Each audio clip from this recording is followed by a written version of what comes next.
Can you? It's Lodge, here. no, Sarah, Here. Rautenstrau, Here. Mylum, He will be here a little later, so he's excused. Cook. Here. And Mr. Clerk, you brought everybody in the waiting room in? Yes, everyone from the waiting room has been brought into the Zoom meeting. Okay. If you could just make sure they're muted. They are muted and we're just doing audio only. So thank you, everybody who's joined us via Zoom. I just wanted to remind everybody there is no public comment. So I would encourage you to reach out to your council representative if you do have any questions or any feedback from this. So first up is Chief McNulty. Thank you for joining us, Chief. How are you? Very good. Okay. Thank you for having me here tonight. All right. So, the floor is yours if you want to tell us what your original ask was in the budget and where you're at now. And I know the council has some questions for you. So, but I want to give you the opportunity to first lead us off. Okay, thank you. And I appreciate the opportunity to discuss this proposed budget here tonight. I spent quite a bit of time. I discussed this in depth with all the assistant chiefs and leaders of our committees to put together the best budget possible. So, and this is my first time presenting this budget, and I just want you to be aware that I stand behind this budget 100%. So we've been through the preliminary process with the budget, with the mayor. We sat with the mayor and the treasurer. There's been some reductions made. And with that, we reprioritized. And the budget that we have in front of us, the budget that the mayor is putting forward does support our mission. It supports safe staffing, including a relief position that we built into the budget. Now, for me to better manage and understand the budget, I did create and recategorize a few things to help me better understand. With that, I separated out the volunteer service. I created a separate budget line for apparatus replacement program. This is something that many people have been trying to do over the years, and we're trying to get that established to help us prepare for these big expenses for apparatus replacement and refurbishment, so we don't have to bond them and incur additional interest costs. So that's built into this budget.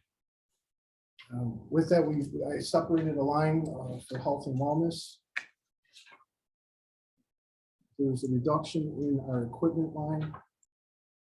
And a lot of these things for the volunteers, all the things that are behind the scenes, I brought up front so we can all see what it takes to maintain this combination department.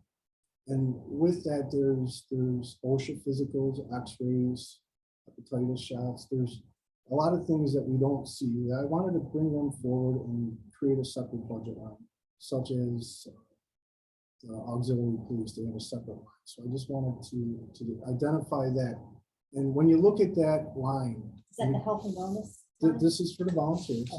When you look at that line separately, in the grand scheme of things, that is a very small number compared to the overall budget. And it's such an important aspect of our department, the combination department. So what's covered under that line, 3417? 3417 The volunteer. That includes the contracts for each of the 4 volunteer companies. And I sat with the presidents. We've been discussing different ways to save money throughout the year.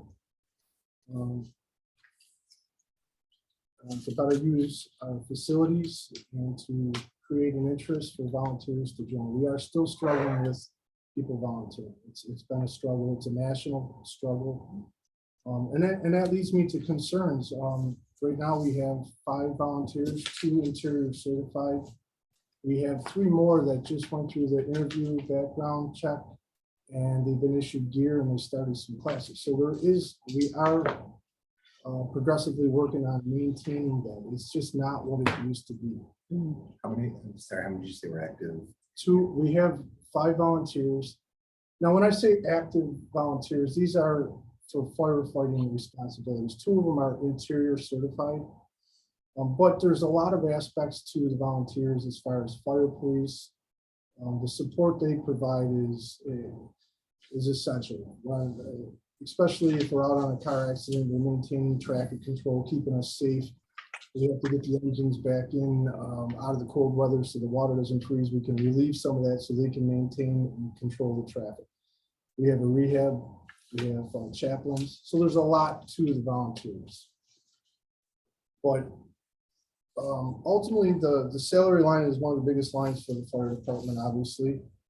The majority of the budget in the salary line is controlled by the CBA, the contract with the built-in raises.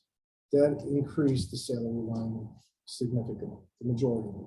Now, the relief position I'm talking about, it only accounts for 2% of the overall salary budget. So Chief, one of my questions, I see that we had increased, and that is the flex position that you're referencing. So can you talk more about the flex position and the need, what the need is or why the need, and what that position entails? Absolutely. So I come to the table as I'm looking at it from 2 different points of view, as a leader and as a manager. As a leader, I have to make sure everybody is safe and we provide a good, safe service. So, I mean, that is the most important thing to me, to make sure that we have the adequate staff to do the job we have to do. And we're not getting the volunteers that we once had. So we have a very minimum crew that gets the equipment to the scene, and then we're expecting off-duty volunteers to come and supplement and go together as a company to do the job.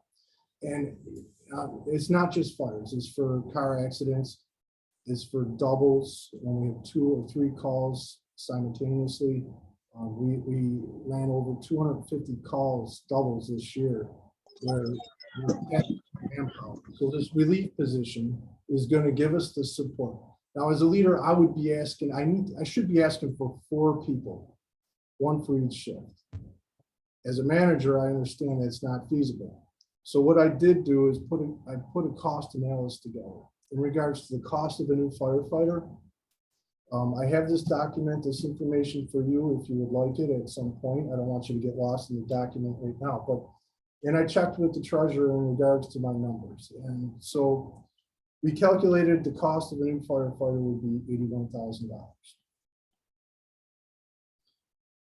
And what I'm proposing is that we're plagued with long-term illness, injuries. It just happens year after year, and we know it's coming. And I want to be able to have this relief position plug in. I will move this position. They would work a rotating shift, but when somebody was injured, they would be moved to fill that vacancy. They would help curb the cost of the overtime for that. Sick leave, they would help with the sick leave overtime. And not only that, we have in the contract, we have the ability to take personal leave days. And with that, we have a majority of them that are unrestricted, where you would cause overtime. They're built into the contract to cause overtime. So this person could potentially save money each time that personal leave day is not causing overtime. It will be used as an unrestricted PL. So with that, there was the savings that I calculate come to just under $30,000. So the cost of a new firefighter, this relief position, is about $50,000 for safe staffing. And what I'm proposing to do is to bring this relief position into play and track this person as of January 1st, and track it for 1 year and provide that information to you at the end of the year on the savings that we actually do create. It's okay to ask. I don't want to interrupt you if you're going. So is it going to be like a part-time position? It is a full-time, fully certified fire. fully certified firefighter. And with a fully certified firefighter, this person would be assigned to a rotating position, which would be 2 days, 2 nights, and 4 off. With that, they would rotate through all the 4 shifts. So when this person, when the guys are looking at the schedule, knowing that the relief is coming to their shift, they would have the ability to take comp time off. So comp time is intended to be taken off. So when we respond to a call, we're awarded comp time. And that comp time is something that we want to be able to take time off for. For getting to the end of the year with short staff, that has to be paid out, and that's quite an expense. So if we could compensate the guys to respond to the calls, but give them the opportunity to take the time off, the guys, they've been working, they've been forced into positions that your relief doesn't show up because they call in sick. You're forced into overtime for that. So not only are they working additional shifts that they don't wish to work, they don't have the opportunity to take the time off. So if this relief position was in play, it would rotate through the shifts. People can anticipate this person coming to their shift and put in for comp, put in for personal leave days, and that would help the budget at the end of the year. Yes. This, and I appreciate that you said 4 would be your ideal number, but you can get by with the 1. Do you see that the 1 will be enough of a benefit for your teams, or, I just want. Well, like I said, I'm looking at it from a manager's point of view and a leader's point of view. So the management side of me is, I can't come in and ask for 4 people if we didn't have 4 people yesterday. So it's a progressive thing. Maybe we could build up the volunteers at some point, but right now where we're at, we just don't have the manpower. Even when we call for mutual aid, our job relies on mutual aid. We call into town, we call in Grand Island, Ellicott Creek, North Tonawanda. We cannot get Grand Island, we can't raise a crew from Grand Island. So with that, they cover our station. So if we're all deployed to a fire or a significant car accident on the highway, and we're calling for people to come in and backfill the station, we're counting on them people to provide first aid to our residents. And sometimes they can't put a crew together. Now, with this extra person that we're requesting, it increases our pool of people that will be able to manage these incidents throughout the city. With mutual aid, do we reciprocate? Yeah. Absolutely. We spend, How often? we expend, I don't know the numbers offhand, Shane. You have some of the mutual aid numbers. We 2 or 3 a month.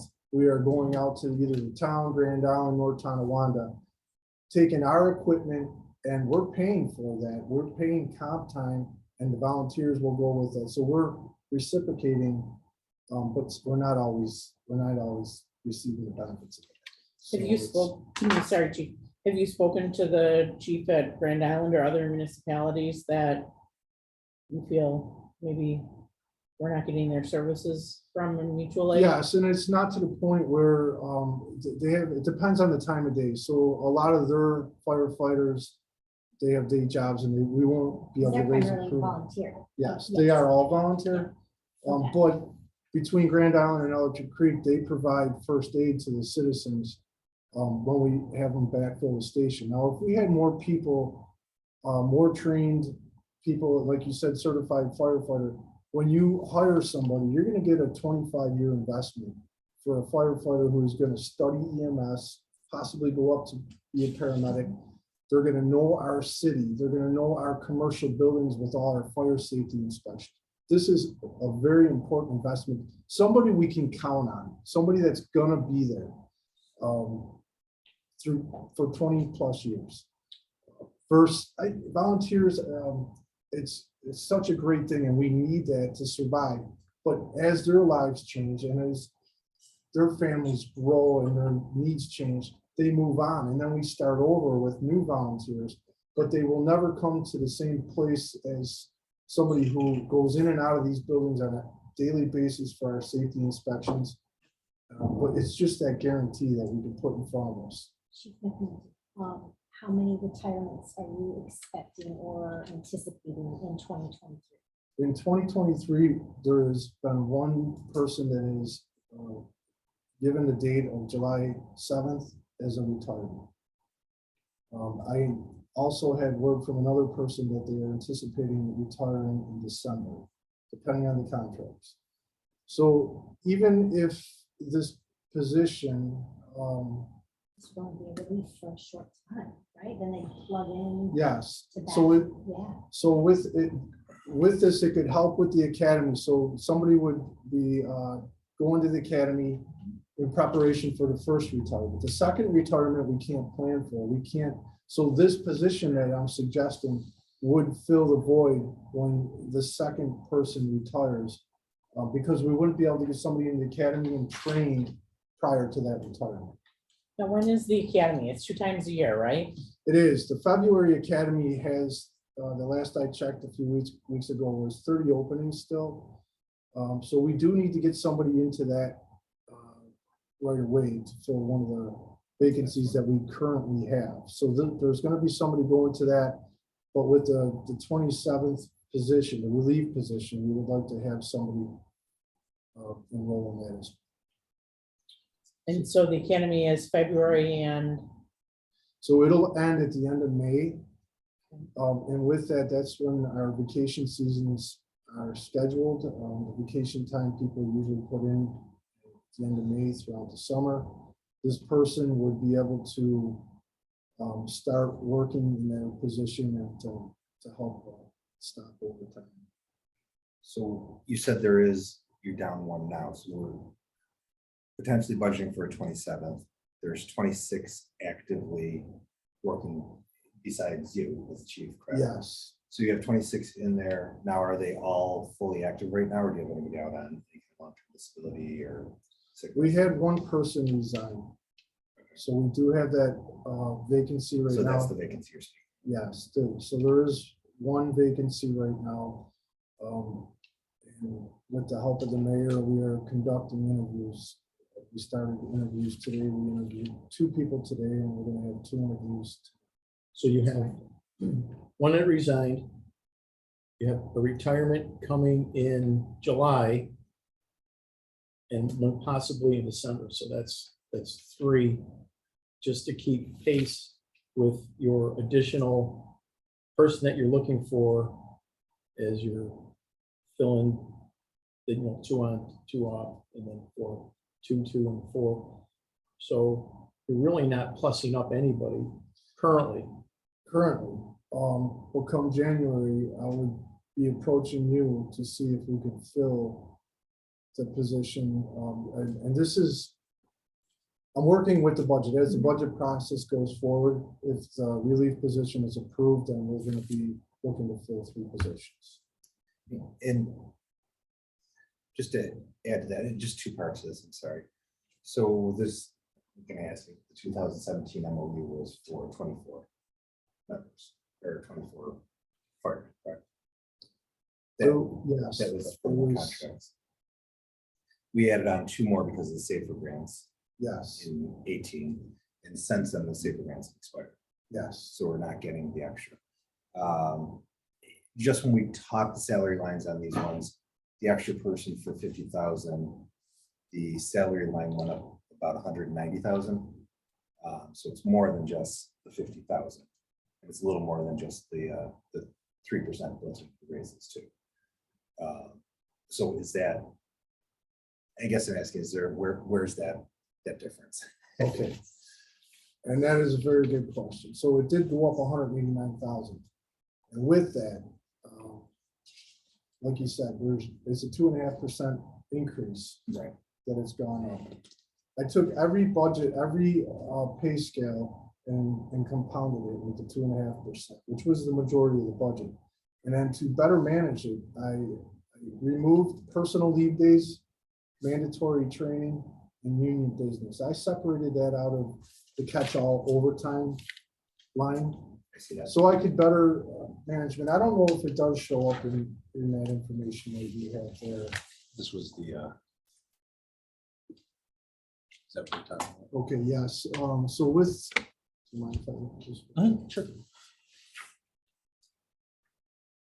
So you'll see that I have a reduction in the overtime line because previous years, they were included in there, and I want to make sure that when I'm looking at that, I'm managing it to the best of my ability. So if there's a plaguing sick leave or something like that that needs to be addressed with health and wellness, we can do that.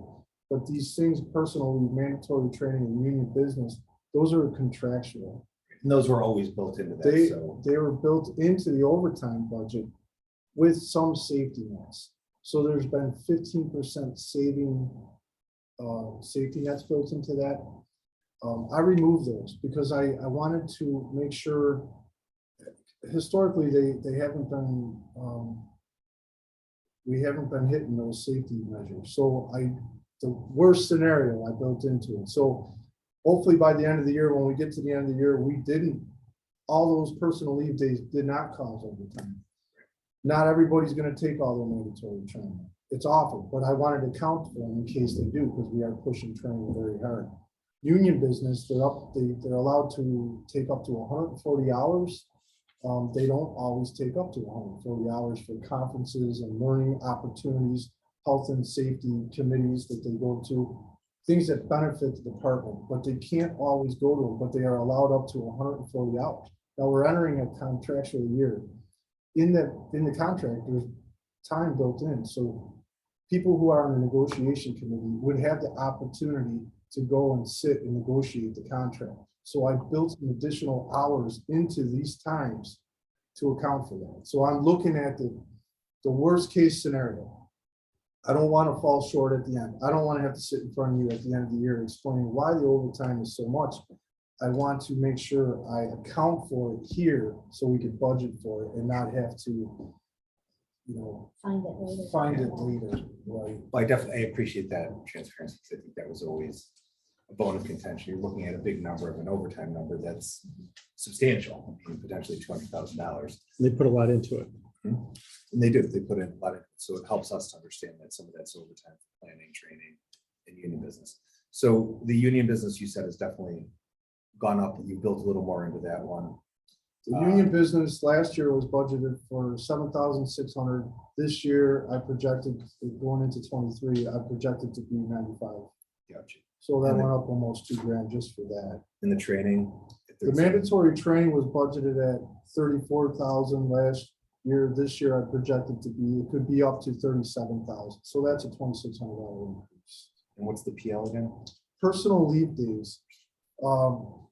Now, previously, like I said, 15% reduction when you have full staff was built into that. It doesn't always happen.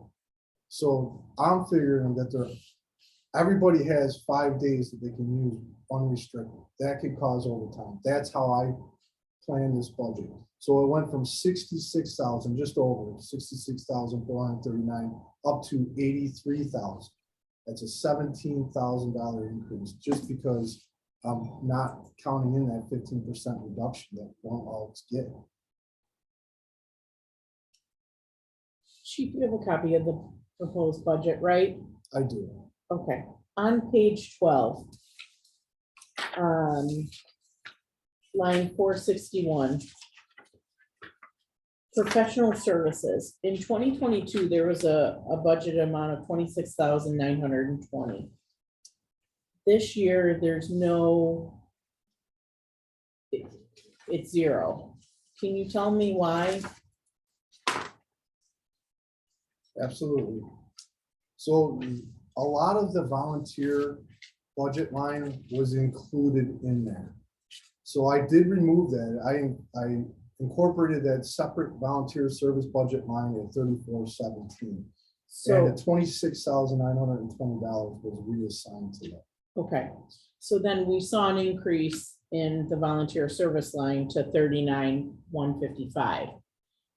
Is that because you believe there may be an increase in the contracts with the Yes. volunteers? Yes, I not only did the OSHA physicals go up and the x-rays, and the other things that are included there is including the clothing allowance for uniforms. Okay, Also, after sitting with the presidents of each of the fire companies and trying to formulate a plan going forward, I know there's been discussions of consolidation, and we're just trying to put the best service forward. There's a lot of history with these 4 companies. And they said they have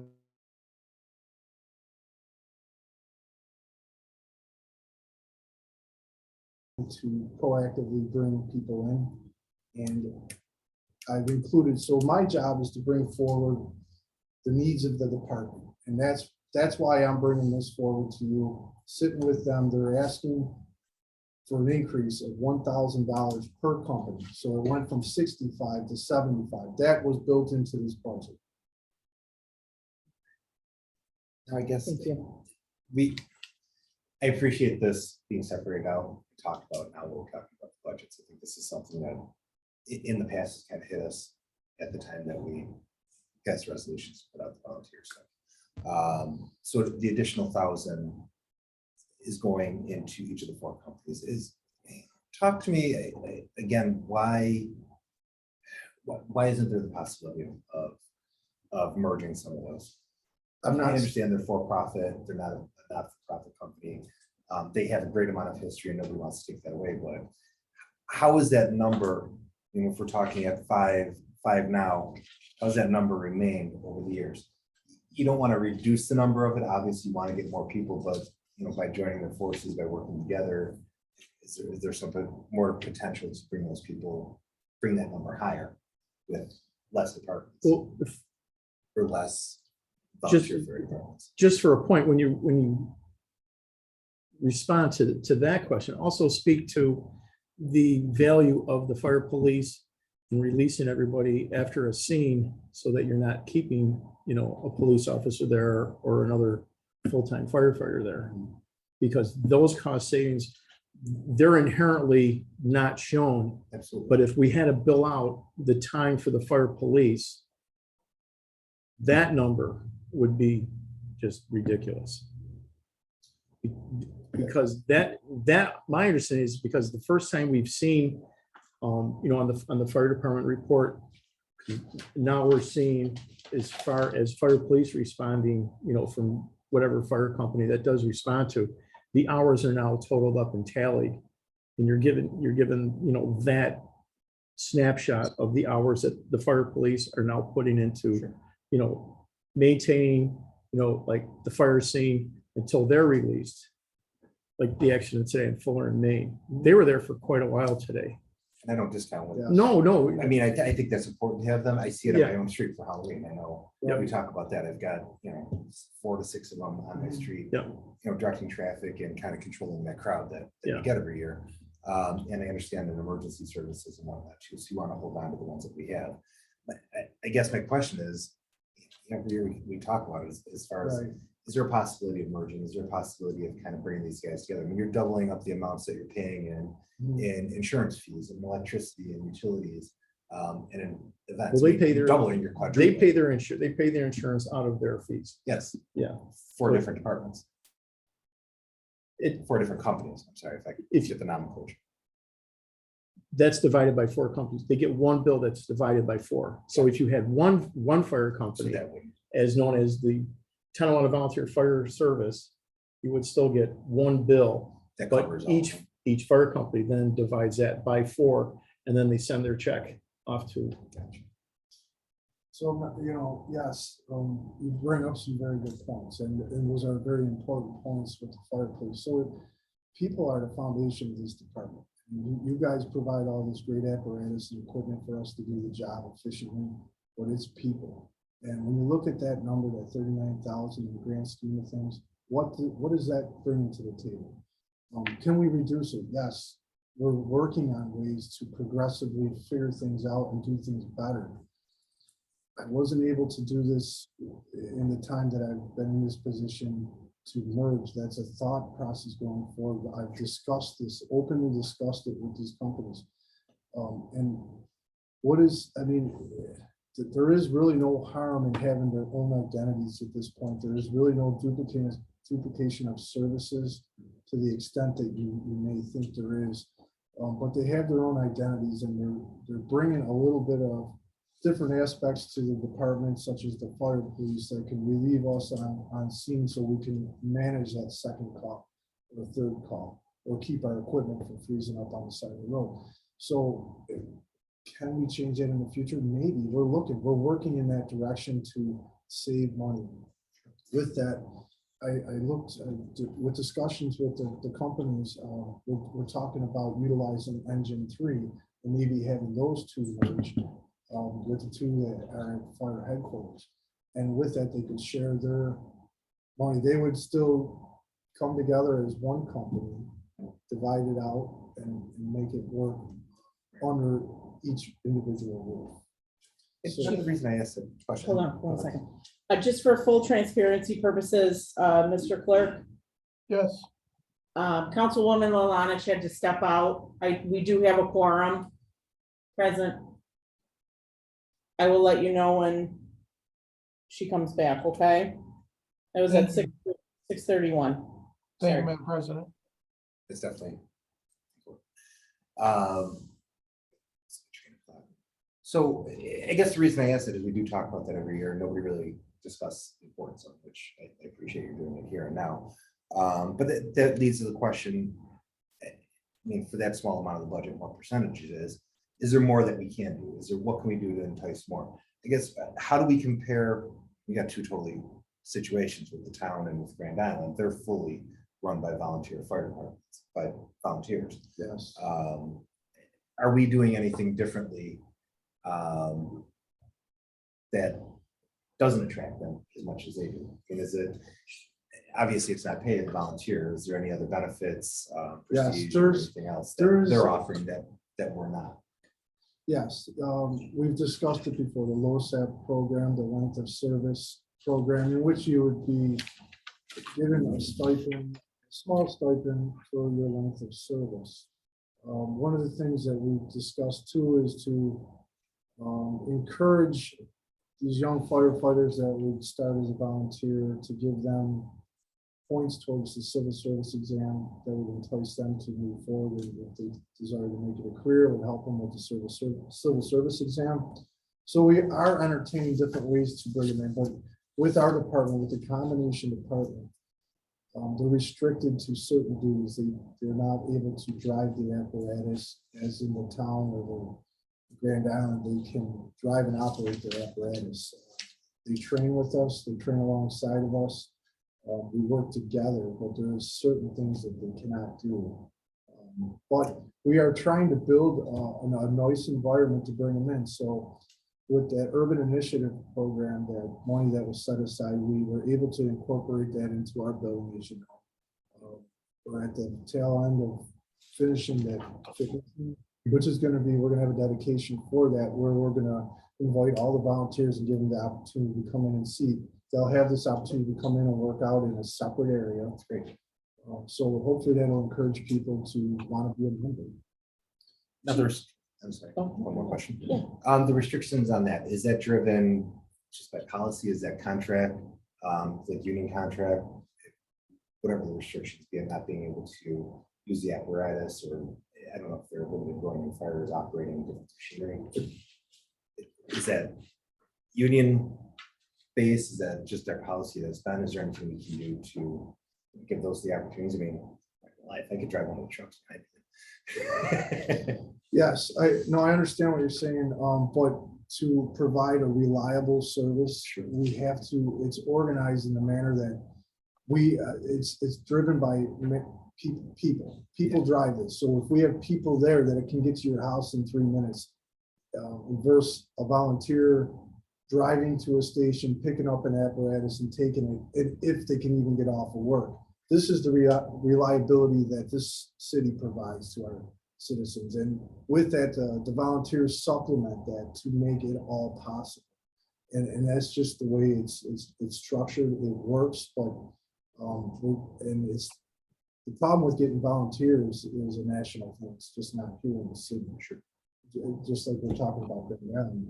Yeah. So we don't want to be in a community that doesn't have the capability of sending help and help us. So. And I want to be clear, because people have asked for this before. So the money is for the volunteers, is for other things, for their raising, for their uniforms, stipends for the chairmen and treasurers and stuff like that. It's not for supplies and things that you need. That's all funded through our paid fire department. So when they're coming in, their supplies are readily available, medications that they might need for an EMT call, things like that. So Volunteers are, so we handle all first aid calls with the career side. Okay. That is not handled by the volunteers. So all the medications, all the supplies, that is all for maintaining our EMS budget. I mean, the volunteers out of their stipend buy their office equipment, they purchase their food for meeting night, they purchase their insurance, they pay their officer stipends. If an officer is going to a state meeting, like a FASNY meeting, to get additional training to bring back to the fire companies, that stipend is paid for out of their city check. Recently, they just started, doing, like Niagara Host just restarted doing like their chowder sale. So whatever they make on that, they have, a couple $100 at most. What they'll do is they'll put that back into whatever monies they go out. Sponsorship of little league teams, football teams, baseball teams, sponsorships of perhaps somebody going somewhere to come back. I know that we've paid out of our city check training for a firefighter, interior firefighter, whoever it might be, to go down to Montour Falls to get a training certificate, for that to come back. So it's really paid for by the city, but then it comes out of the city check. So those kind of things. Maybe we can view it as an independent contract, such as we have an independent contract with Walters. Sure. They provide a service. This is an individual contract with this company that you don't have to do each year, but what are you getting for it? The things that we've explained to you tonight, some of the things that they bring to the table that benefits the program. appreciate that. Thank you. Well, contract. I have some questions on the vehicles. So I know you would explain the vehicle replacement fund, and I appreciate that line. And I know, our city treasurer, that was something that he wanted to see in the budget too. Absolutely, yes. Looking at the budget, we have two separate vehicle lines, the maintenance and then the vehicle, Yes. separate and apart from the vehicle replacement line. The vehicle line, which is line 201, saw a decrease. Yes. What do you typically use for that line? Usually that's double. It's closer to $18,000. Right. With that, we just paid off a lease for our command vehicle. So I removed that from that budget line. And I incorporated a new command vehicle into this apparatus replacement program. Now, this apparatus replacement program, the ideal situation, I calculated it for 10 years. We have to continued maintenance, the refurb of Rescue 4 and the ladder truck is due in 24.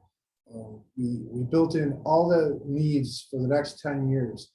And to do this perfectly, we would have to put $250,000 away each year to avoid the buy. And I calculated the cost of the engine as we need it and the new ladder truck as we need it in 10 years. And it would be $250,000 and we would not have to buy. I understand that's not feasible. I sat with like I said, the preliminary meetings with the mayor and the treasurer, and that budget line was reduced to $100,000, which is still a very good thing. So we're going to start tucking money away, anticipating these bigger needs, and it's going to grow over years. Maybe next year we're in a better position to put a little bit more away. So line 442, which is the maintenance vehicles, that line is just the day-to-day, service and. Yes, and I increased that budget line because I'm looking at the repairs and the cost of the parts has gone up. So that budget line increased with anticipating the cost of the parts has gone up. And that didn't go up that much, but I did build in a little bit of a increase with interest. So Bill feels that a 10-year program of salting away $100,000 a year is going to cover your needs. It's a start. It's a start. They Oh, certainly it's a start. understand- It's better than what they had before, which was, Until it's absolutely falling apart, and we'll get a truck, then you get which a, is what we did with 3. that's what you did in January. That was when you- 25 years, right? Yeah, Before we replaced it. And we talked about it then, is to budgeting away. right. This Back isn't a in new idea. 16. You guys have been working the to bring this DPW does forward. it. It's, Mhm. but it's, that Yeah. skews the I don't think overall we've ever budget. really done it because it's hard to put it into the budget. Put it in. When you're trying to run a slim, lean budget. Right. But I think that's an important thing to put in there, just like we've done with the increase in the fund balances. Yeah. May I touch on the other, one of the other budget lines in this was, which I separated out, too, was the emergency management line. And with that, the initial ask for that was $78,700. And that was, I talked to the director of emergency management, and I'm bringing forward his needs for his department. So he's traditionally run under the fire department budget. But it's a service that they provide to the city. They work in conjunction with both police and fire. But I brought that forward, and, you know, that was cut, and we're okay, we've adapted, so they did cut that down to $4,000, And again, what was your original ask? $78,700. And that was to incorporate some computer equipment, a desk, and a new vehicle.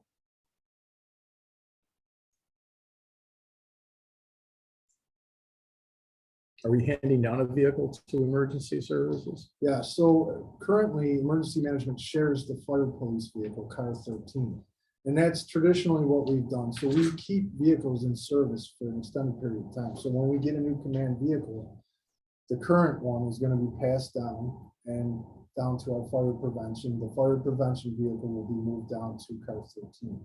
So we're able to supply another vehicle. And emergency management and fire police do work it out. They can share the same vehicle. It just happens to be in your budget. It does. I don't know if, you know, if That line maybe item is- someday he can yeah. have his own budget line, but I think he would have to have a stipend to manage his own budget. So that $4,000 just happens to be in your budget. Last year, he got 46 for their department. This year, it's been reduced to 4,000. And we've incorporated an office up at Engine 3's quarters for emergency management. So we're intending on using that building as an emergency operations center. If something goes bad, we have a separate facility other than headquarters where we could work out of if there was an incident at the school. Spalding. We could work out of there. Closer to So Spalding. too. he took that money that he was allocated and built an office with a computer and some privacy walls within the meeting floor of Engine 3. And then the last, I just had another question about the roof replacement. So that's in the capital. And that's still projected to move forward. Yes, Um, yes, that is, with the help of the city engineer, Jason, he's really come to the aid of the fire department. He brought in a design professional to evaluate the roof. And they're gonna put a proposal together to get a bid on that and move forward with that. But it could be up to a couple of years to get that completed. that's certainly a critical need. It's an absolutely a critical need, and there's no reason why, it's just over the truck room. So if there's any other plans of changing the building down the line, it's not gonna interfere. So it's a much needed thing.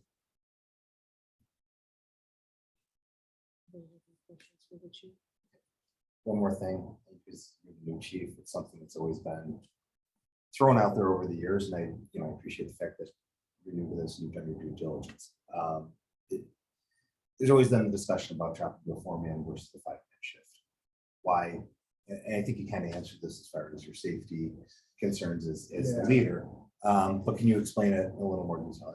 I just appreciate in a public forum to understand that, just for the benefit of the residents as well. Absolutely. So with our department, We want to make sure we have adequate staffing, meeting national guidelines. The national guidelines set forward, they give minimum numbers of firefighters and companies that have to respond within a certain amount of time. So for a residential fire, we need 15 firefighters to respond to conduct all the initial operations. So when you're pulling up, you have an incident commander. You have to put 2 people on the line to get in through the door and attack the fire. You have to coordinate ventilation efforts at the same time to get the superheated gases out of the building, along with the attack. We need a backup crew. We need a line in place to make sure that those people are protected and we can protect them getting out of the building. We need a fast team, the guys that stand outside that aid in the assistance of those firefighters if they go down. If they go in and there's a basement fire, they could go through the floor. We have to have somebody in place to get them people up. With that, there's so many things that happen so quick that you need the manpower on scene to do that. And the most reliable way to do that is to ensure that we have adequate staff. With the influx in volunteers, we just, it's a scary thing sometimes. And like I said, we're running over 250 doubles this year alone. And so with that, every time we're dedicating our crew to a scene, we have to always have the big picture on that. So a lot of other things are going to go wrong. And you get the second or third first aid call at the same time we're fighting a fire or a car accident or a water rescue. We need the people to make sure we can do the service. It's just, I never want to have to explain to anybody why I didn't come forward to you without a request for safe staffing. I just don't want to be put in that predicament where if somebody got hurt or if we're not able to provide a service to another resident because we don't have enough people to do that, I just don't want to be in that position. You're still required to accompany and be on the ambulance and an ALS going to the hospital as well. So that takes a fireman. Oh, Well, we've been struggling actually with contracted Twin City ambulance. They're not officially contracted within the city, but we work with Twin City and they are having a hard time finding medics. They've been giving us basic life support rigs that do not have a paramedic on board. There's been a few times, but in our neighboring communities more so than here. So with that, if we are providing advanced life support, we would have to get on that ambulance, maintain patient care to the hospital. We cannot let that person go in the basic ambulance. And with any of the narcotics that we could administer, we would have to accompany that person to the hospital as well. So we are expending quite a bit of time providing medical care above and beyond what we did in the past. so that's 1 of 5 that's always going to be Correct. not available. Potentially, yes. Right, potentially not available. So there's another reason why we're having 5. Yeah. It's a fine typo. I mean, that, it's a different conversation for a different day, but the fixed question is that makes sense to have more paramedics, more EMS dedicated solely to that as opposed to firemen that are paramedic or EMS as well. Long term, is there a benefit to something like that, having enough manpower to be able to maintain up in the long term? Going forward, with your permission, I'm going to approach you at some point for a SAFER grant that's going to be due in the beginning of next year. And with that, it's going to be to incorporate 4 firefighters to help provide additional service to the city in regards to transport. So I'm going to be approaching, this isn't something that we're just trying to skate by on. We are going to be looking to improve our service to the city, and that's going to be through staffing with another request of the city. Thank you. Thank you. Any other questions for the chief? Yes, chief. Just one. Oh, Just as I mean, we all drive around, we all know what's going on in the city of Tonawanda as far as like more development, more buildings going in, more apartments that are going to be built, you know, on these various sites. Spalding Fiber is going to be coming up out of the ground very shortly, and those buildings don't take very long to build, along with the people that are gonna be going there, working day to day. It just seems like, are we preparing for 23 and that's it? Or is the long-term plan to actually plus up in 24, 25, when those buildings are coming out of the ground and those developments are now being, filled up with more residents in the city of Tonawanda? How are you looking forward at being prepared for that with your current numbers and equipment, stations, in your budget? So, yes, it's a great question.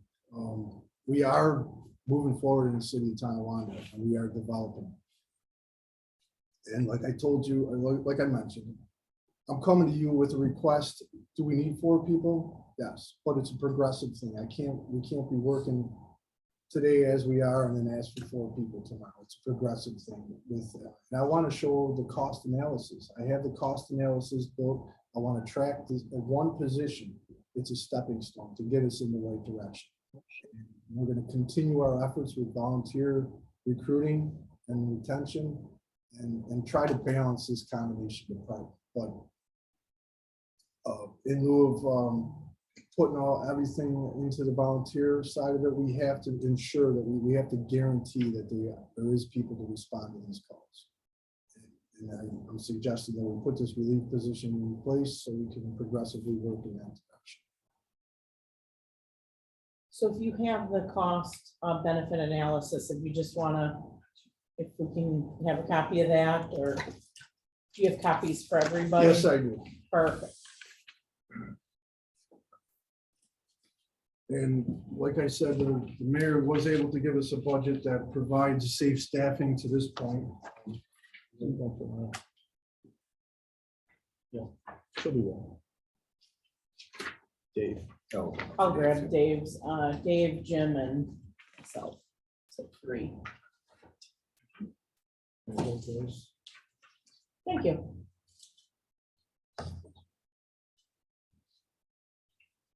I'm just getting, because you speak of the new buildings, the new builds throughout the city, Spalding, the new apartments and stuff.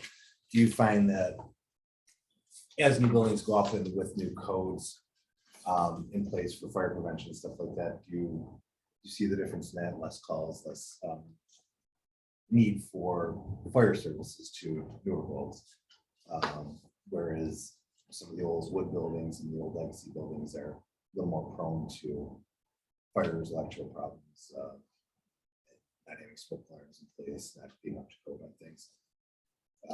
True, yes. So some of these other buildings are more vulnerable to fire. These new buildings that they're gonna put up doesn't mean something can't happen there. It's gonna be put in check with some of the fire safety features in place. But there's gonna be more people working in the city, more people, more opportunity for things to go wrong. So, but all those buildings are gonna be built to code and a little bit safer in the overall retention against fire. We're still gonna be responding to this. Thank you. Anything else for the chief? All right, chief, thanks for coming in tonight. Thank you. Thank you very much. Thanks, chief. If you have, Thank you. if you leave here and you said, oh, I wish I would have said that to the council, just reach out to Sure gonna have that. to Councilman Nocera. Okay, all right, thank you. Thank you. Thank you. All right, do they need a few minutes? You got 5. Joe's here. Hey, Joe. You're good? All right. Thank you for coming in. No problem.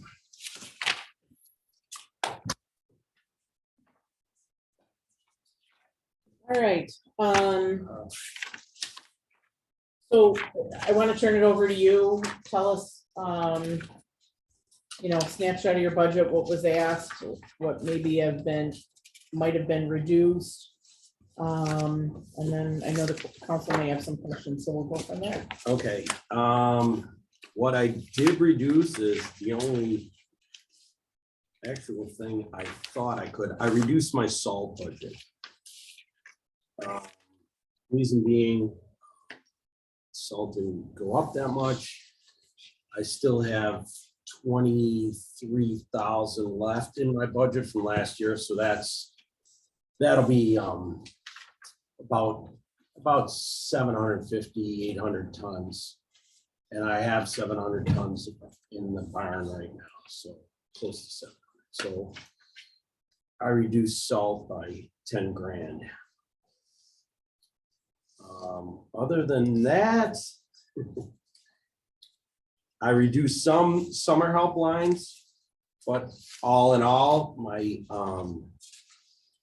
my total summer help is up 14 grand.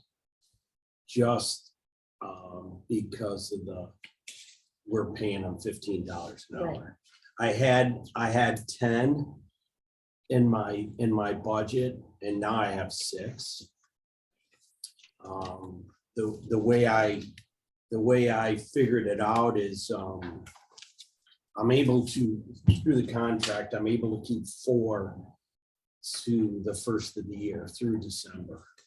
This year I'm keeping 1 just because I'm close with the summer help. Usually I don't keep more than 2. I have two kids for Signal.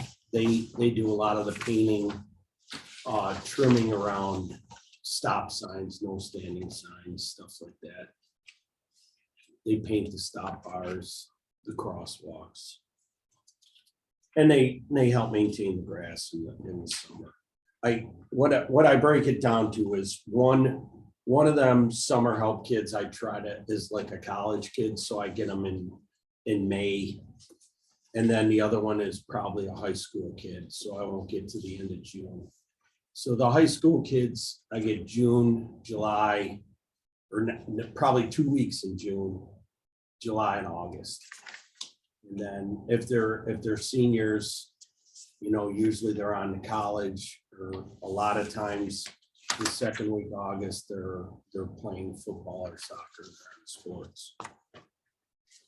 I keep one summer help kid in the back to help the mechanics. What he does is paint the plows, paints my salt trucks with a paintbrush and a roller, just to touch them up. Just cleaning up the stuff. And usually that's a high school kid, 16, 18 years old, where I can't use them on a chipper, or I can't have them out on the streets. They help cut the grass, weed whack, clean up around the building. That's about it.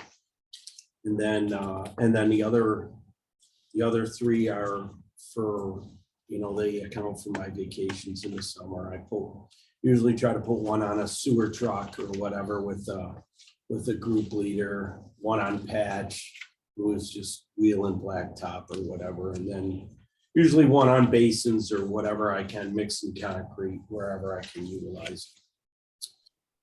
They just help out with vacations. This year, they helped out a lot because I was shorthanded, 3 guys. Also. So I'm down, right now I'm down 1 mechanic, so probably, I'm thinking sometime in January, the end of January. He went out for knee surgery. I'm out a laborer who's probably, he should be back sometime. I'm thinking the beginning of December. And I was short. I just hired a kid who's probably starting in a couple weeks. So thank God for that. I can use him. And I'm still down a driver with back surgery who's been out over a year now, almost a year. So it was a real trying summer. But the summer help helps a lot. That's why, and with us giving them $15 an hour, that's where that come in. The only other things I went up on were fuel, and that's, I mean, if you can tell me what's going to go on, I'd be really interested to know. I went up to 120 in gas and I went up to 130 in diesel fuel.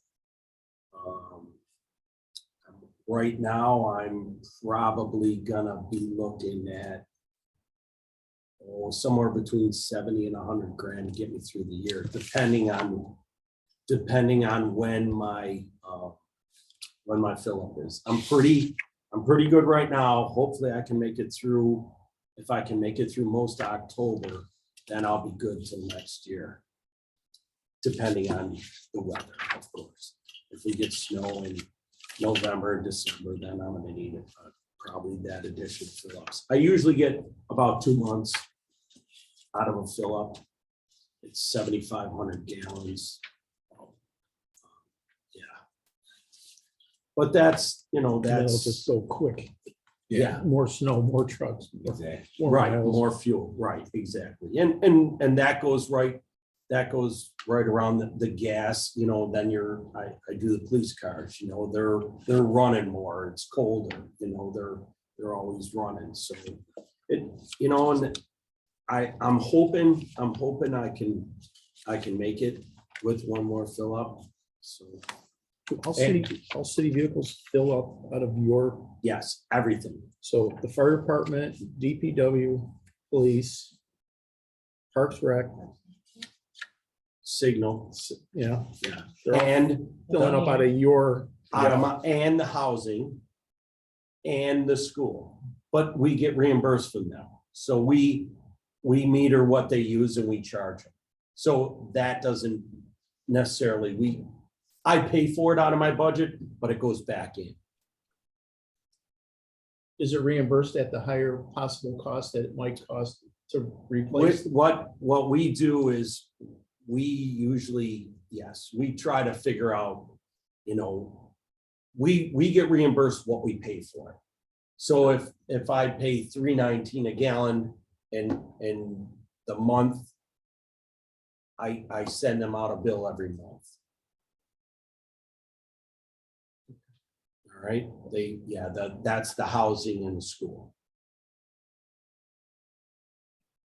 And with the new meters on my pump, it's down to, tenths of a gallon. It's pretty accurate.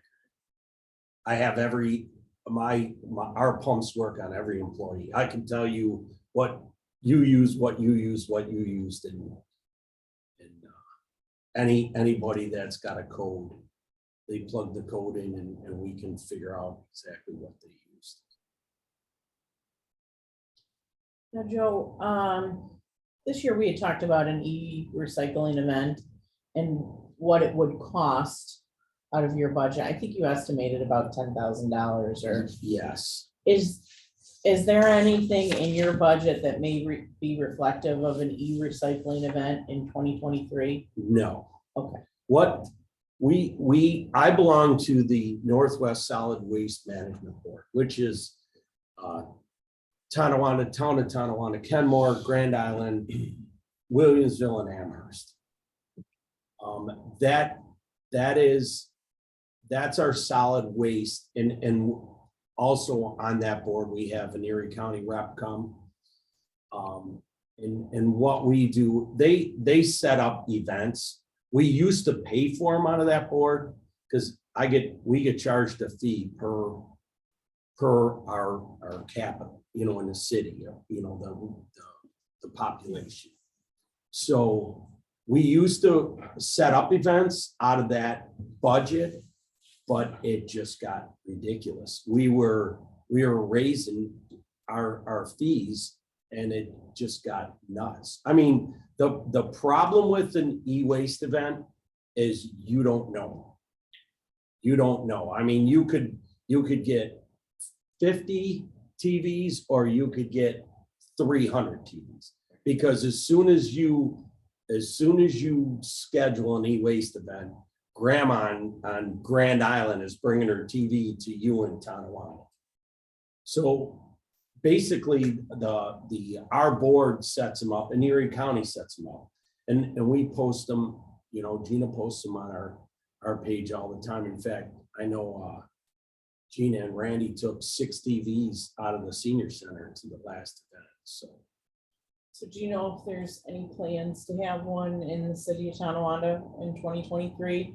Based on your conferences and meetings? They won't, it won't be, it probably won't be in Tonawanda, Because because, we're too small or? yeah, what would be they'll do it, usually they do it at Erie Community College, Okay. they'll pick a neutral site, you know, which is all Erie County, and they usually have 2 a year, at least, the- Mhm. for Erie County. There's been a lot. I mean, there's also e-waste recycling places. You brought up one the other day. I mean, you can work with Sun King directly as a resident or a business. North Tonawanda has one. Right, Yeah. right. It's unfortunate because there wasn't a point where you'd make some revenue off of that. There was a good aftermarket. for a lot of In the that. beginning, we did make money, but But now the market's terrible. the market's terrible, and I'll tell you And what where do you you get. store everything? Well, we used to store in our building, and it was, that's the thing, I'd almost have to put one guy on it for 20 hours a week. Because you gotta put the TVs on a pallet, then they gotta be shrink wrapped. And the pallet can only be 5 foot high. And I mean, and then they wouldn't come until I had 26 pallets, because they want a truckload full. So I was storing it, and then you gotta load it, so when they come, you got a half a day with someone on the tow motor to load it. It was just, and then we'd load it, send it out, and I'm paying $13,000 to get rid of it. Because of the glass.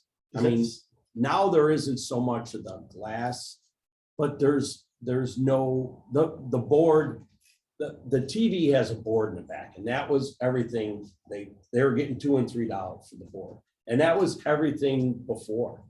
Now you get the scrappers, they cut the cord off, they bang the back of the TV, they take the board off. So now when you have these, when I was doing it, they monitor that. So if I take a TV with no cord, no board, I get charged. Hmm. There was a guy up on Colonial that had 4 or 5 TVs out to the garbage weekly. He was going around Western New York and doing that. And we had to stop him after a while. But how do you stop them when you take TVs? Just don't think a pickup is, it's not beneficial. You just don't have any control over it. That's part of it with the e-recycling. It's county. Well, now the It's a county county contract. monitors it, so you have to call. Yeah. And you have to register, but when you register, like Gina and Randy registered, they took 4, and they told them 2 each, but they took their 4, you know, so. But there's also specific requirements. If we pick it up, we take it in, it has to be in a protected, environmentally protected area, so it's Right. not affected by the weather. Right. It's gotta be locked up. They gotta be inside, Inventoried and Right. monitored to make sure, like you said, right, so you know that you got a whole piece in that it originally had the motherboard, the Right, cords and everything exactly. else. it was a big headache, and then you take them out there, and you're paying for them, and we're paying, there were people that had a TV in the garbage every other week. Yeah. So they're bringing them in from their family members, and I'll be honest with you, I mean, I know people that say, hey, you know someone that lives in NT, they take them to your brother in NT, because you can get rid of them there, and that happens all the time. So you just, you know, it's just, and with, I know it costs money, but we got Has-Been right in the city. I mean, which is a big benefit right to us. And we have, I bet you we get 1 or 2 calls probably a week for TVs, and we don't get any flack from people. And you know, once in a while they'll be in the garbage and we tag them, and then they call and they ask, you know, where they can get rid of them, and we just let them know. It all works out. There's nothing for e-waste. Is there something for hazmat pickup, paints, varnishes, That's, old solvents and stuff? that's the same way. You can take them to Hazmat. Yeah. Last time I took 1 pallet, because, you know, we'd pick up paint in the park, in garbage cans here, garbage cans there. I took 1 pallet, it was $230. we produce e-waste and hazmat ourselves as a city. So what do we do with it? Take it to hazmat, just like. And then we're paying. Yep. But we, Yeah, I'm thinking, right, 17,000 people doing the same thing. we try It to, just builds up. we try to do, I mean, if we get, latex paint, we dry it. And we throw it in the packer, just like a homeowner can do. And right now, I mean, there's not a lot of stuff you can buy that's oil-based. It's people when their grandparents pass or their parents pass away, it's been in the basement forever. Right, I know we all can say we got paint in the basement. You always keep that one color you think you're gonna need again. Then when you finally use it. Exactly, right. I have 10 cans in my basement. Yeah. So that's, I mean, we were in that business and, I mean, we picked up paint all the time and same thing. We would dry it ourselves. We had 5-gallon buckets, just take the latex and dump it in there and it's convenient to have hazmat. Even never ending supply of used cat litter to help right now. Yeah, Yeah, I may take you up on that. yeah. Right. I don't, there was another, just my highway office, the membership dues, that's for my superintendent's board, the town association. That it was 35. I was an outside member because it's towns, but now I'm an official member. The towns let the cities in. So that's why it's 175. That's a monthly meeting we have. And also the garbage disposal. That is just totally a guess. I went up 15,000. That is our Northwest board, and that's our Covanta, that's our burnables, so that's our garbage packers. That contract is up this year, at the end of this year. We send that, we'll have a meeting, we have a meeting the third week in October, and we'll send that out to bid. So I definitely plan on a little higher rate there in our new contract. Also, the big one is our recycling. Our recycling contract is up in October. So we only have 2 months, November and December, in this calendar year. But right now, our fee for recycling is 0. That, I expect that to change. What they're doing right now, I have been in contact, well now, since now he has retired, but I was in contact with the agent there at, because it's a one show town now, Modern's got everything. What they do is they do like a contract where you pay them a fee for, sorting and their drop stations. Right now we drop in, it's in Lackawanna, Buffalo. It's right near the Ridge Road out that way. But what they do is they take a fee for all that, and then your fee is on the market. So if cardboard's up, you might make, if cardboard's down, then you could lose money. Same with aluminum, glass. Glass is I don't ever see glass for the next couple of years being worth anything.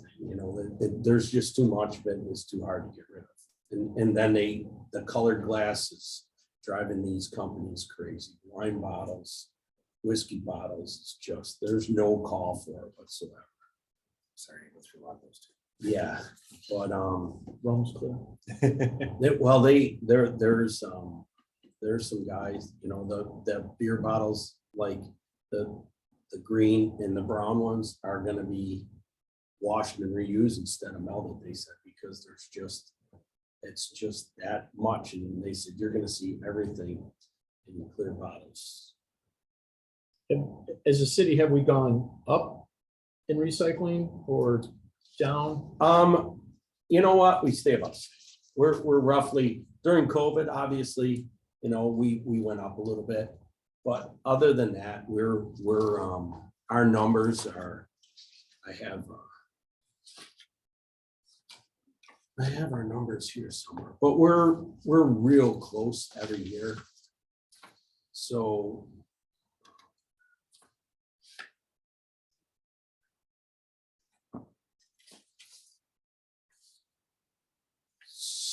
our recycling in 19 was like a little over 1,000 ton, and then we're 1,030, 1,079. That's 19. 20 we're 1,079. 21 we were 1,029. And this year we're right on probably maybe 11. So we're right there. All our numbers are real close, except for good to say is our metal. Our metal's gone up. 19 we're low. And then we went up, and we've been staying up. So that's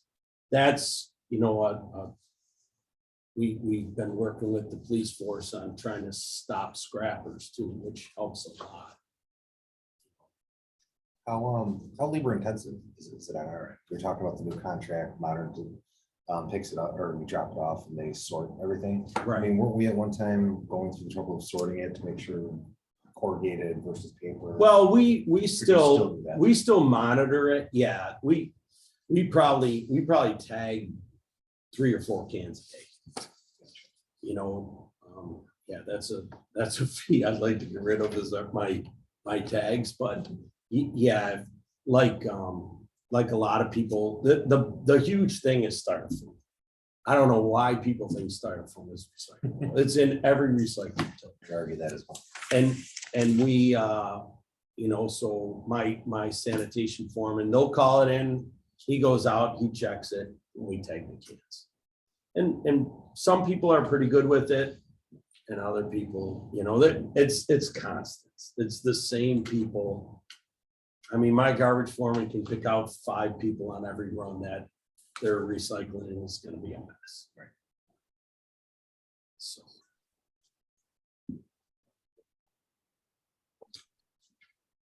Yeah, so them are my 2 unknowns, actually fuel and then my burnables and my recycling. But I up that 15,000. Hopefully that'll be all right. If only we had a crystal ball. Yes. Find one. That would make my job a lot easier. All of ours. If you can tell me how much it's gonna snow this year. Anybody have any questions for Joe? Thank you. Okay. Thanks so much. No problem. Thank you. Anytime anyone has anything, you can call. We can, if you got any questions, just let me know. If you leave here and you said, oh, I wish I would have said this to the council, just reach out to Sean Yeah. and Sean can. I do have this is another thing is the capitals. Oh, yeah, for let's my go over that. equipment. I do have a little hit list here. But Yeah, so here's some copies of this, and I know 24 looks crazy. I put a lot of money. I just put some things down that we would like to get. I know we won't get them all. I'm not crazy, but them are things that that we're just looking at. The big thing with me right now is trucks. They're saying trucks are two years out still. Did you get one? No, There you go. if you Sorry. have one for Dave as well. Yeah, I thought I got one. oh, here, I got a Yeah. pile for him. Yeah. So some of the trucks they say are 2 or 3 years out, so. I'm thinking right now, like, if you look at 23, I got a 2002 tandem. It's in rough shape. We don't like to take it to the falls if we don't have to, but there are times where we do have to take it there. So I have that in 23. Chances of me getting a truck in 23 are gonna be slim, very slim. I'm thinking that truck is probably 24, to be honest with you. And the truck 15, the single axle fantail, I have one of them ordered. I ordered it in 21. And they're telling me that I might see it early in 23. Them two trucks, they're truck 11 I ordered in 21. I ordered for 21, so I basically ordered it right in 21. So it's 2 years already. Well, that truck 11 and truck 15 are real similar trucks. They're single axle. We call them fantails. They're open in the back. We use them for metal. We use them for leaves. They're the one truck 15 we convert. We put our salt brine tank in the back of it for the winter. So them are. I'm hoping I get one here shortly, and then when the next ones come in, I don't know. That's why I in 4/22 I ordered equipment, because they said there was a little less turnaround. I'm hoping that my high lift gets here before winter. They're telling me right now that delivery should be in November. Then it has to go to the Tenco to get the plow setup put on it. So I'm hoping to have that by December or the first of the year. It's so tough. If you order them now, you're thinking 2 years out. But I can't be crazy about it either. If I'm waiting 2 years, I mean, some of these vehicles, I mean, should be replaced pretty quick. Said it's hard to have, especially for DPW asking for a new truck or something like this. It's not something people see.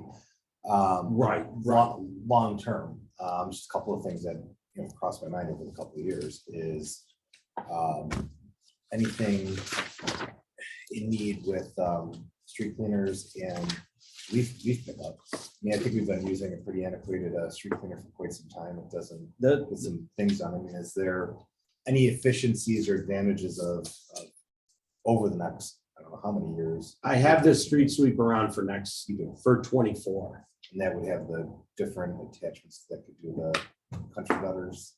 I think that's always like can't get in there. No, our sweeper now does the country gutters. Yes. Yeah, that we use, we used to have a vacuum setup one and we had all sorts of problems with it. Now it's just the broom. It's the curb brooms in the center broom, and it just throws it on a conveyor, and the conveyor goes up and dumps it in the drum. The only thing with the sweeper is it's probably out 9, even 10 sometimes months out of the year. And every part on that moves. I mean, that vehicle is used every night, and it goes in the mechanic shop every day. It gets checked over, it gets greased, it gets cleaned. It's just, they're just machines that, I mean, they take a beating.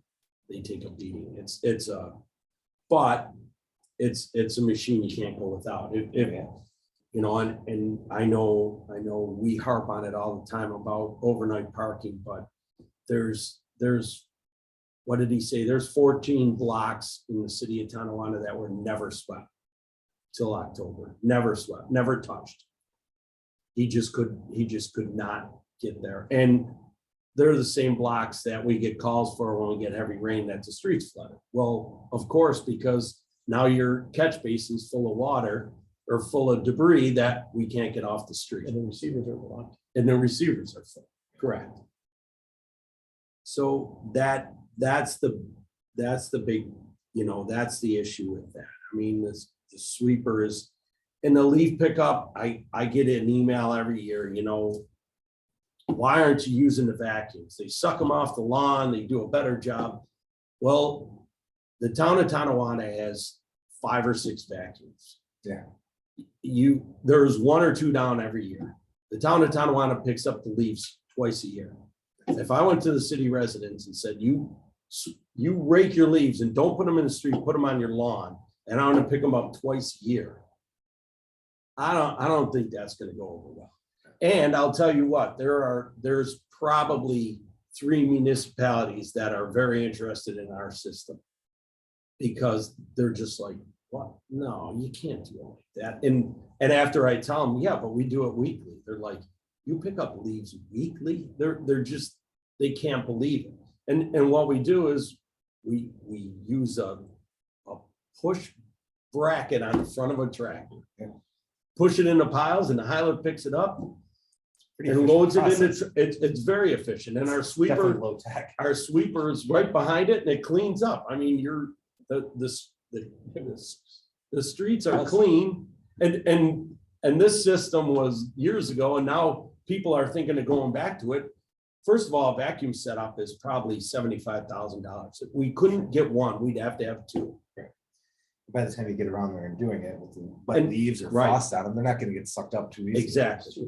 Yeah. Do we have a possibility of trading in the sweeper for the new one? Is it Yeah. worth anything? Yeah, there's a little value to them because you know what they do, they use them for parts and the brooms and stuff like that. Or these malls and stuff like that buy them just like our old high lifts. They'll buy them and they'll park them in the mall and they'll use them to clean the malls. The old high lifts, they buy them and they put them in the malls with the plow blades on them and they use them to plow the parking lots. They're worth something. They're not a great, they're expensive. Sweepers are expensive, but like I said, you know, there are a lot of moving parts in them. You're also putting money in your budget to put aside every year toward the cost of, you know, like a high dollar vehicle or piece of equipment. No, He doesn't have a vehicle replacement. no, I strictly work on the capital or we bond.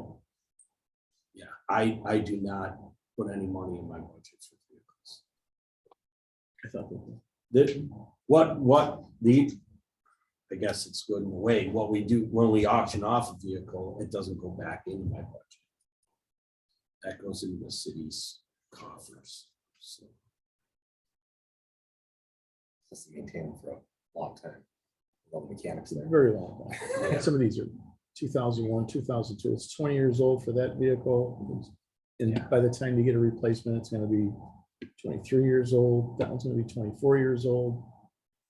This Packer in 24. It's going to Yeah, that's my, be 19. yeah, 34 is I had that Packer refurbished 5 years ago now. That's my backup. So if a recycling truck is down or either Packer, this 34 is the one we use. Mr. Clark, Yes, Madam President. Councilman Mylan has joined us. Thank you. Hi, Dave. Hi, Dave. Are you anticipating any retirements? Yes. Probably 3.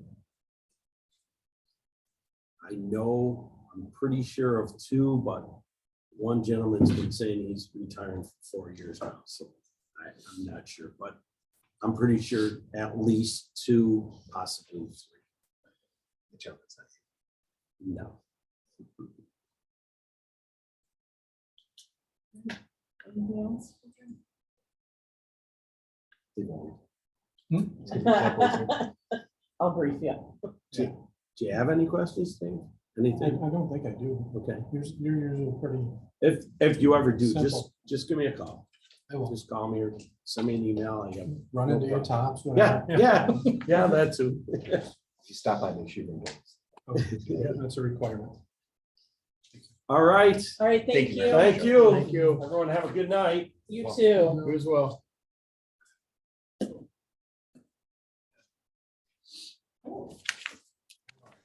Okay.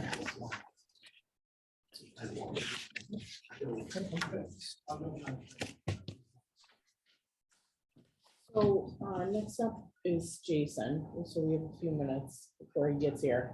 And I just wanted to regroup with the mayor. So I had some questions for him, and feel free if you do to jump in too. But there was a request from our assessor to increase our Board of Assessment review by an additional 2 to 3 people. But that salary is not indicative of the increase in the board. At the time that you were working on the budget, was that presented to you at all, or so that wasn't a line that you had reduced? Okay. I have a question too, for the mayor, on the budget too. A couple of people had asked in regards to fireworks. That's been 0, remains 0 this year. There are plans to continue it, plans to seek out private funds again for that, Private funds again, and we'll to do pay for the it. actual fireworks. We'll sit down as a group, make a decision of down there, back with our department heads first, and then the council. And then make a decision with you, because I've got private people, if it's down there, the river, I'm not gonna cover the whole thing. It's a big sponsor, they want to do it. Move back to the bridge, they don't, the police and fire like at the bridge. It's gonna be a darn if you do, darn if you do. Right.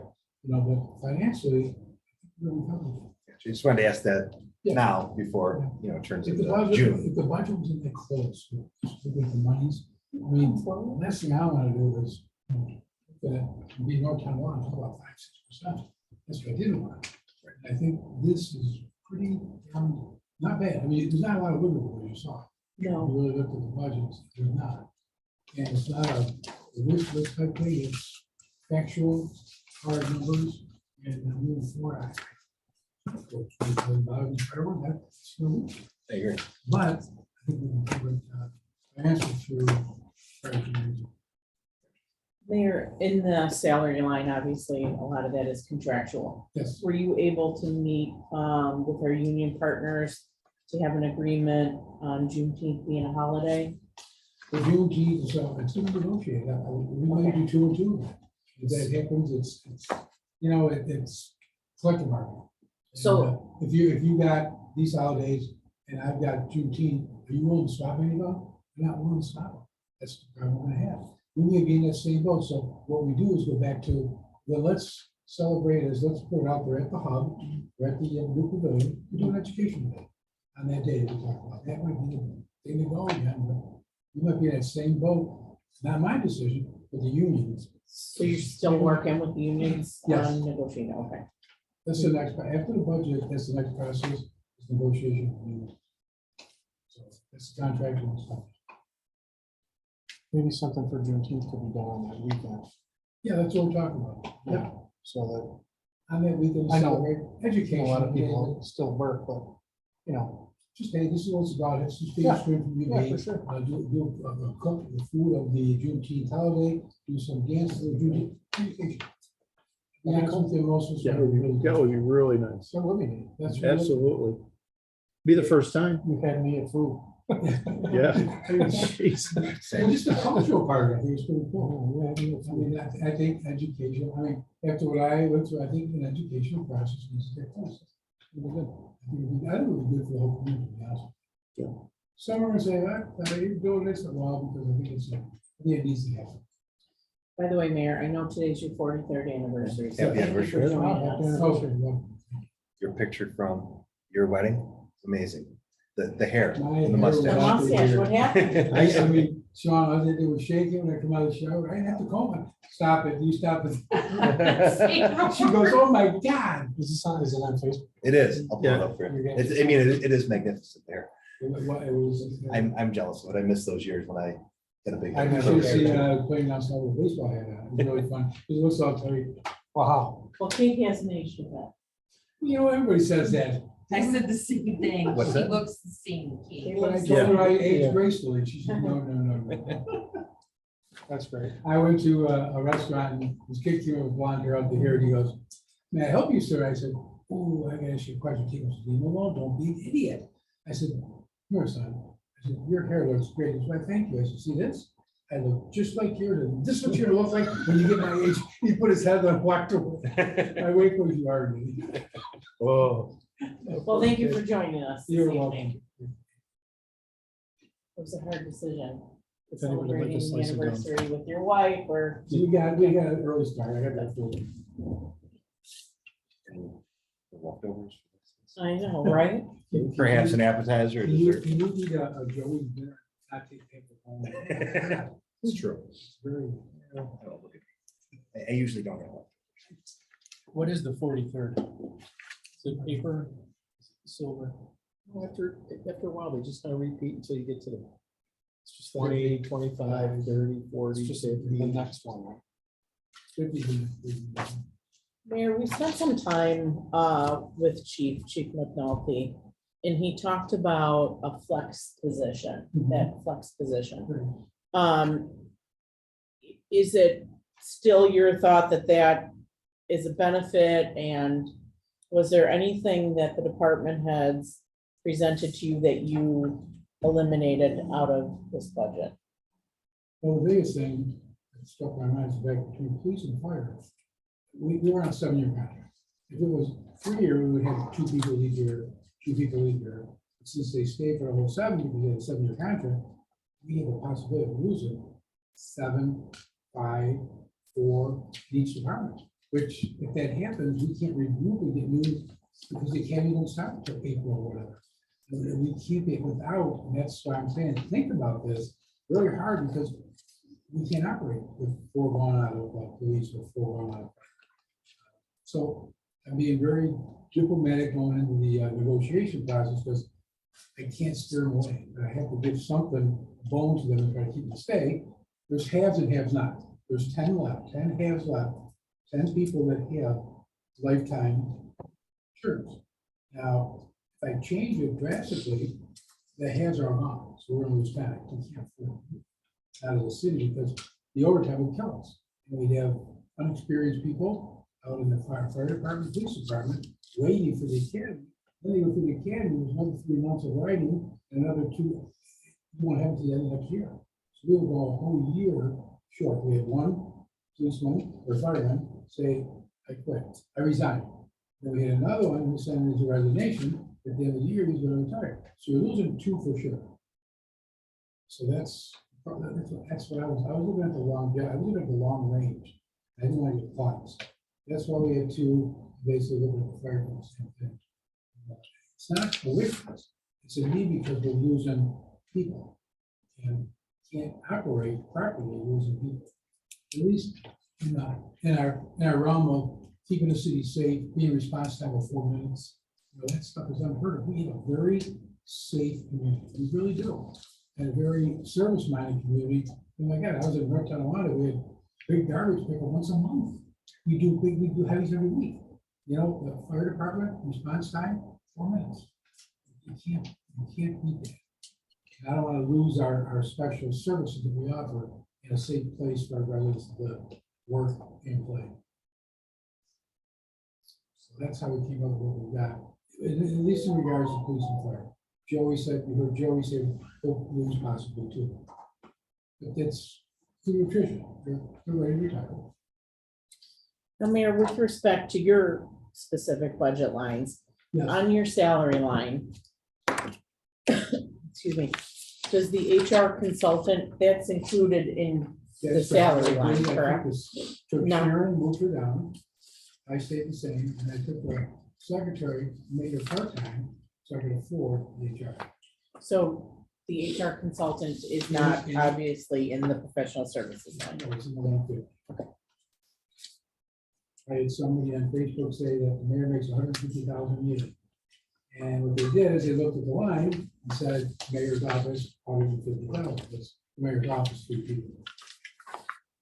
My wife looked at me and said, "Do you want that?" I said, "No, not holding that. What do you make 150? How can that for you?" That's just my office.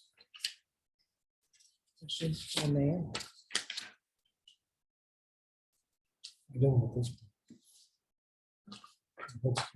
Still spinning. I think the department has a really. From the school? really good job. Monica said she's on her way back. All right. Let's take, oh, Yeah. Yeah, let's take a few minutes and then we'll reconvene. Who's next? Jason? Jason, do you have to plug that in? Plug it in? What's that? Do you have to plug in? Oh. the trigger? No, we're still going good. That's for the better. So Jim, we're just gonna take a few minutes and then we'll regroup at 8 o'clock with Jason. He said he should be a regular. Perfect.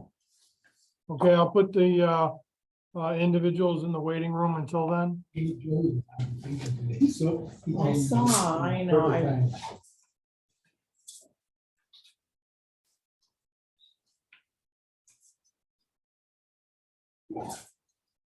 So at this time, anyone in the Zoom call will be placed in the waiting room. Next up will be Jason Lamonaco in the engineering department. He's up at 8 o'clock. So I will put you in the waiting room. Until then, as soon as the meeting starts again, I will bring you back into the meeting. Anybody want water? Anybody want water? No, thank you. No, thanks, man. You got something? How'd your presentation go? What was it? Just telling the board, Technology. where we were, where we're going. Yeah. How it's not, the computers aren't teaching for the teachers.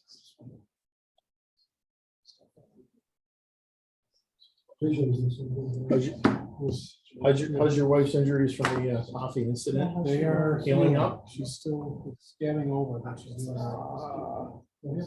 No infection. No infection. We went through a Tim Hortons drive-throughs a week ago. Large coffee, right out of that thing, all down to the second degree burns in her legs, across her hands.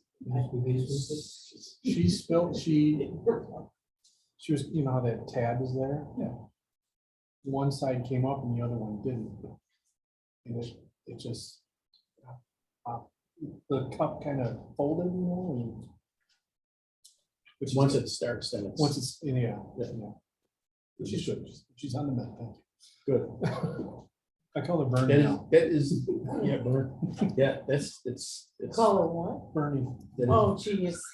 very, very, I got scalded just taking something out of the microwave years ago and it just burned the inside of my arm. and It's still scarred up. Sometimes you can see it if I get more sun than this year. I've got blotches that were just absolutely brutal. I felt bad for the person at the pink drive-through. She was screaming at the thing, at the microphone. Are you okay? Do you need to, what's going on? They couldn't see her. I don't want to hear that sound again. She's good. Yeah.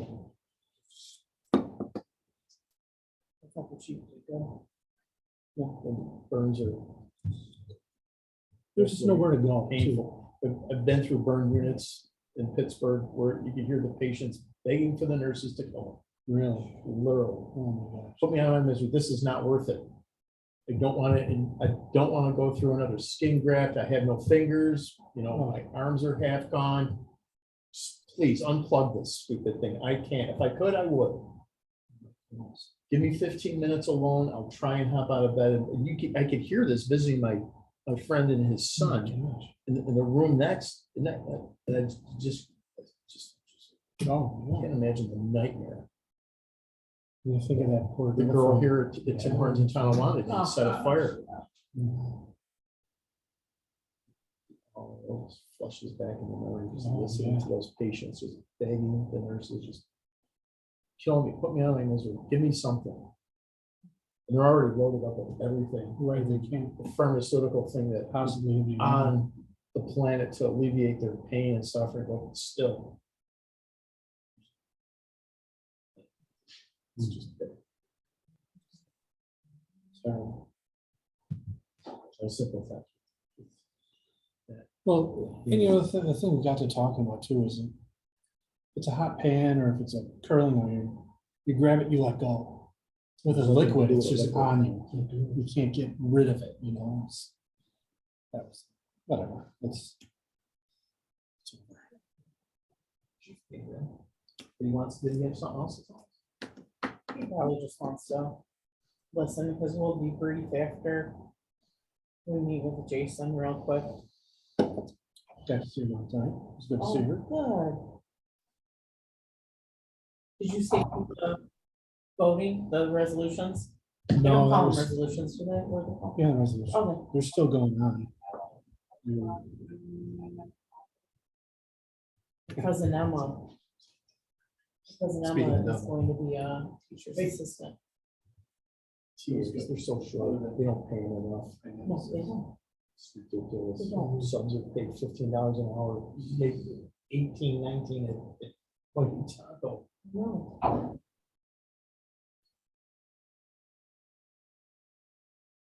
How's our hero banners? Oh, We're just, yeah, we're just on, so thank you for asking. The polls came in. Now, Those hang up the brackets. and whatnot. Yep. So Okay. polls came in, and then Sharon and Judy are working on ordering the flags. We are hoping to have an unveiling for Veterans Day. Oh, that would be fantastic. So they're working on that. Any update on Ron Pelosi's flag? Yeah, so it's 8 to 10 weeks out Again. from the order, oh, So late winter. So when it's 2 to 3 weeks out, she's emailing us to tell me it's, so we can schedule an event at the village. So I'm figuring February. Has he been interred in Batavia? Yes. Yeah, they did that this weekend. No? Should have had a pizza or something.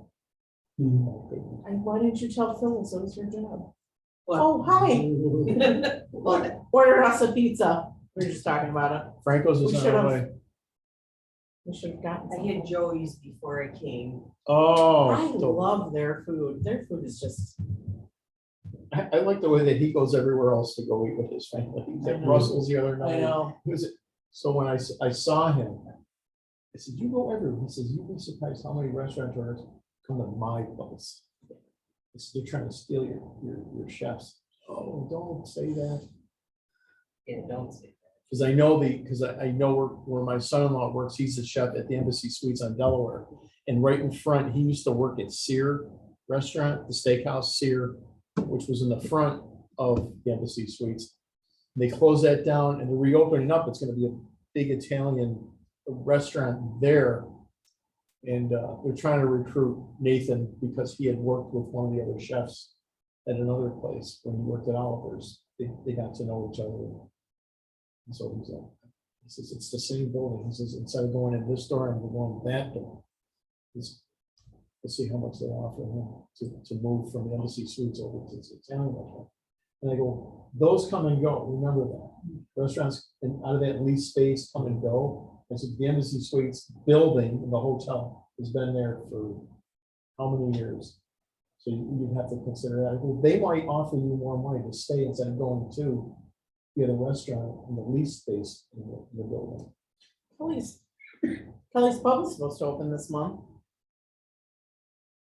Really? Yeah.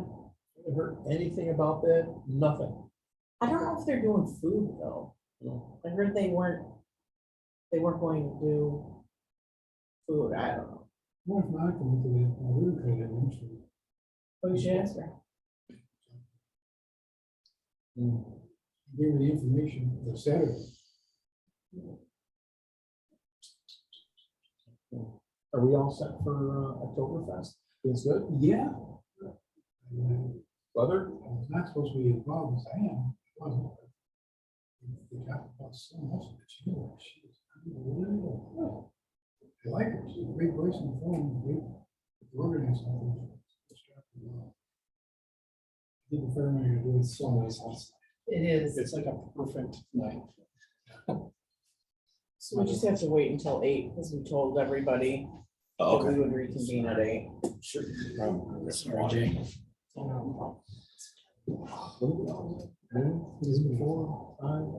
know it's not a very. 1 to 8. long- It's 1 to 8. 1 to 8? Yes. I told him Oktoberfest is we're prepared to Saturday. be done by 7. This is- Down at the pavilion. they make sure it's gonna be, because every time I go down, it looks at my arm. No.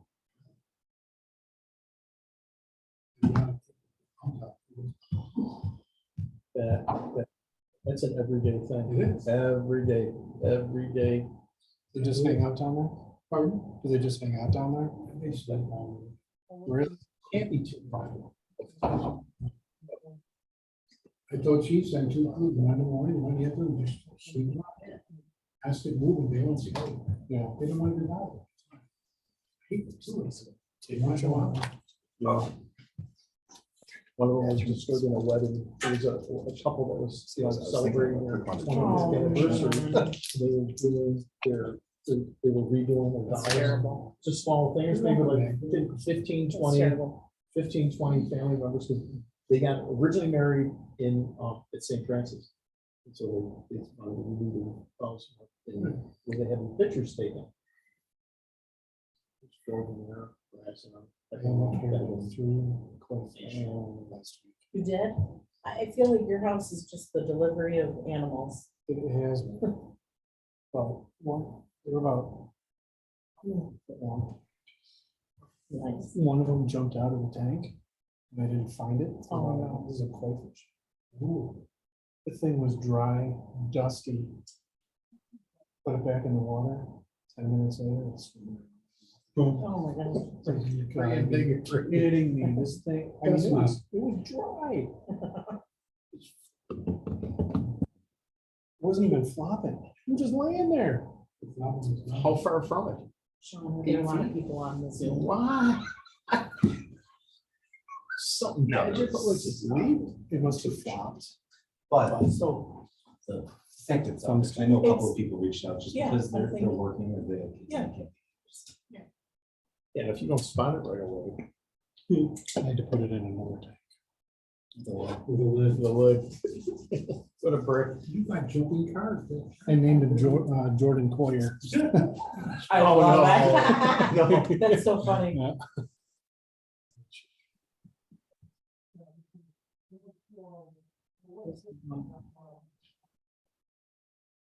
Kansas City should have lost this. Oh my gosh. Ridiculous. Why did he go for 2? Don't even- Why did he go for Don't two? Going for the tie, and at least going to overtime.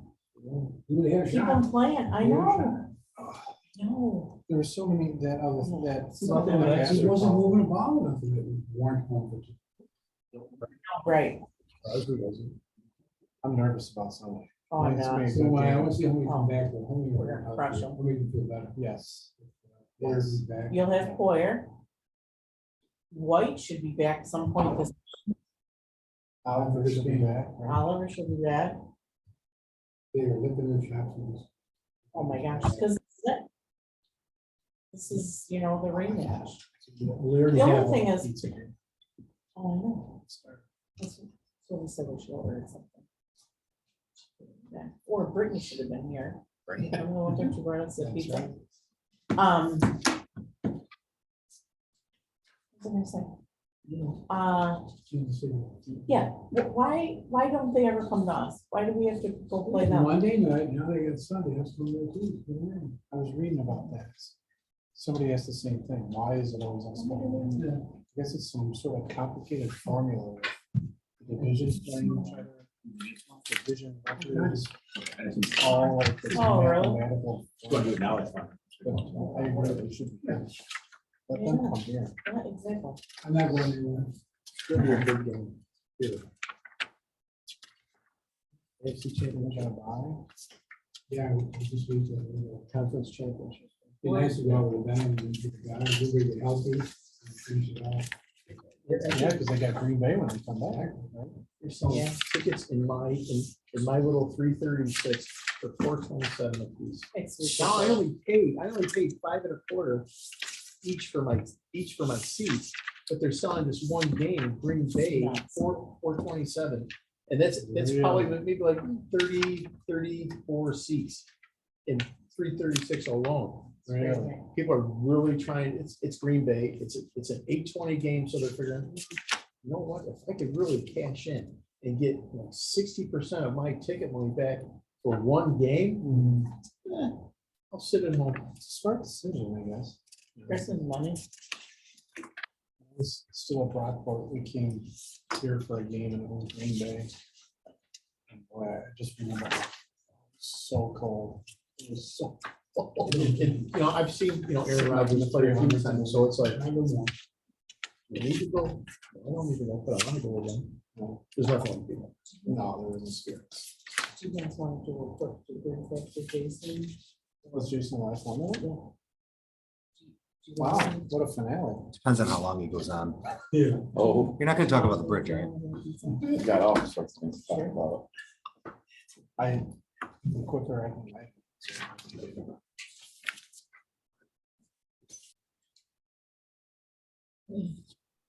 All right, thanks everybody for rejoining us.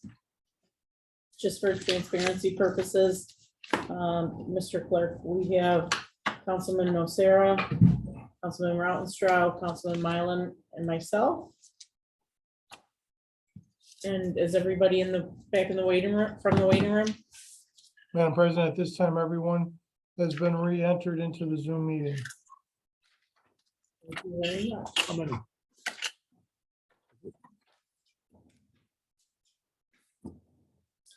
All right, Jason, thank you so much for joining us. Sure. So we're here to talk about the 2023 general water and sewer operating budget. First, I want to hear from you if there were any asks that you had for the mayor that may not have been included in this budget. Let's talk through that. And then I know the council has some questions, so start with you. The floor is yours. So the only thing that I'm seeing here that we talked about that isn't reflected in this budget, they were $0 items, so it's not a big deal at all. But we had an equipment line before that I kind of want to show on the budget just to keep there. And then we had talked under the engineering improvement section of adding a line for sewer root control.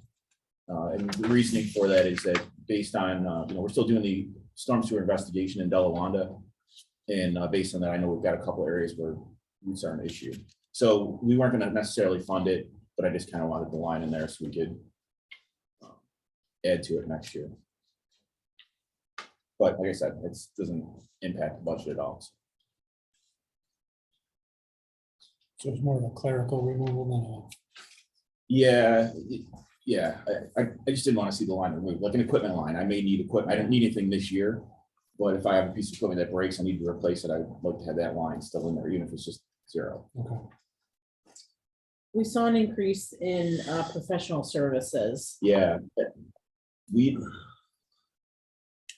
That is an important one because you need to know what it's for and why it really should not be taken out. It's a public safety issue. You guys are, well, at least the senior council people here are aware of the issue at, I think it's 6 Main, the old HSBC Bank at the corner of Niagara Street and Main Street. There's an underground vault that runs along the front of that building, heading towards NT, and then swings around the corner and runs along the side of the building on Niagara Street. And we've been aware of this issue for several years now. The vault, we had DOT down there when they did that sidewalk replacement project. We wanted that addressed then, and they basically looked at it. They said that it's safe for pedestrian and bicycle use, but you can't put vehicles on it. So fast forward a little bit, we got a letter sent to us from their attorney basically saying it's our responsibility to fix. As soon as I got that, I sent that to Mike along with the drawing that I had that shows that vault by First National Trust Company. I think that was the name of the building owner at that time when they did the bridge work. So kind of wanted clarification, is that ours to fix or is it his to fix? As far as I'm aware, nothing's been sorted. It's been years now on this. So I can't wait any longer, and I need that money in there so we can go there and hire somebody to do a structural evaluation of that. Just last meeting or maybe 2 meetings ago, department head meetings, Pat came into the department head meeting and he said he saw somebody on there with a vehicle, ended up getting him off. It was a utility. Yes, it was Verizon, it parked right over there, so. So it's not something I'm willing to wait on. Yeah. I think it's something that we have to make sure is done and gets looked at. If they tell us it's fine, you can wait a little bit, great, but I'd like to have the design in place so that when we do get something figured out, whether who owns this or who doesn't, we can take care of it. But we need to, it hasn't been looked at in a few years. We need to look at it again just to make sure it's still safe. So my question is, you don't know who's responsible for it? Correct. So could this I mean, would the property owner have to pay for that analysis, or how come it's falling? Honestly, that's left up to the attorneys. I don't, their attorney saying it's ours, and I gave our attorney the information I had on it. But until there's a resolution, I can't comment on who should be footing the bill for this. All I know is that we've let it go for 3 years without resolution now, and I want to take a look at it. Okay, So, I mean, to me, just offhandedly, it would make sense that it's in their building, yeah, we actually have to go through their building to access it. and it's, when you say vault, do you mean like old, like where they kept money and things like that? No, it's actually pretty It's a tunnel. interesting. It was an old storefront. So the street level used to be down here. When they built the bridge, it raised the ground elevation. So when you go down in their basement, you can actually see like the storefront windows and their old front door.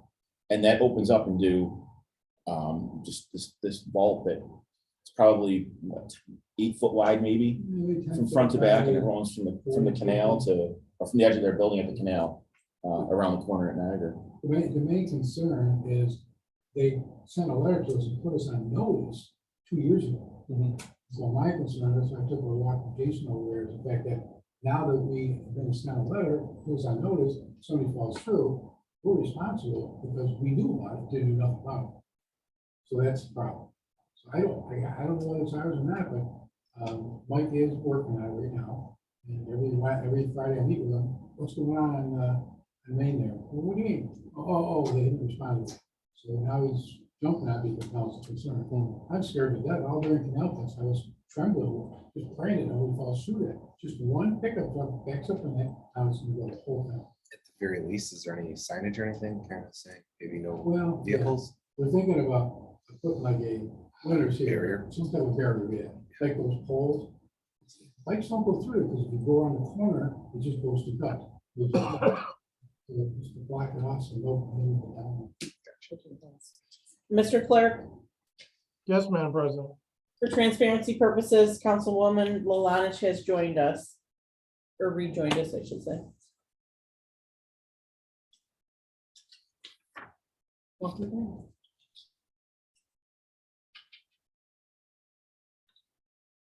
I just think I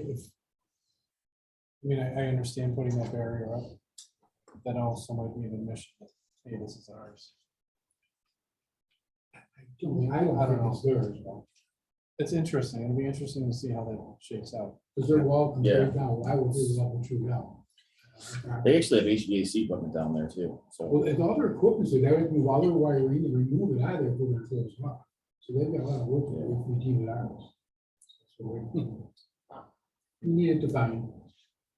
So it's definitely a situation that needs to get resolved. I mean, this isn't the big spend either. This is just to make sure we're still in good shape, we're still okay. It hasn't deteriorated to the point where we have to take any other action. But then there will come phase, I've actually got it in the capital budget, I think in 24, 25, where, if this keeps dragging on like it has been for the last couple of years and there's no resolution, we are going to have to take action. Right now, we're based on the information we have, it's safe to use as a sidewalk and bikes and all that sort of stuff, but, it's got to be addressed, and we can't wait forever to get it addressed, so this will give us clarification on that. This will be, yeah, don't worry about it, look at it again in 5 years, or no, we should get some designs so we can move and reinforce it in the next couple of years. Makes sense. So when would you anticipate that that analysis would take place in 2023? I mean, we actually have to work with the property owner, and he's been pretty accommodating as far as getting us down there. Like, he'll, make a schedule and he'll let us in. Hasn't been a problem with that at all. So I don't anticipate that being an issue. But I mean, when January hits, you'll probably see a resolution end of January, early February to, get somebody on board and start the work. And he bought the place the way it is, as is, Correct. with whatever's left down there from Yes. 100 years ago. Yeah. And he didn't ask then who's all, this is mine, or? It's a big building. He had us, I can't remember how long ago it was that he had us down there the first time. It was prior to the start of design of that sidewalk project. Because after we went down there and saw it the first time, that's when knowing the DOT was gonna be there, we scheduled the DOT engineers to come down and take a look at it. Because what we were hoping for at that time was, since they're replacing all that concrete, that they could just address that, at least on the Ivy Street side, if not both. They declined, they didn't want to touch it.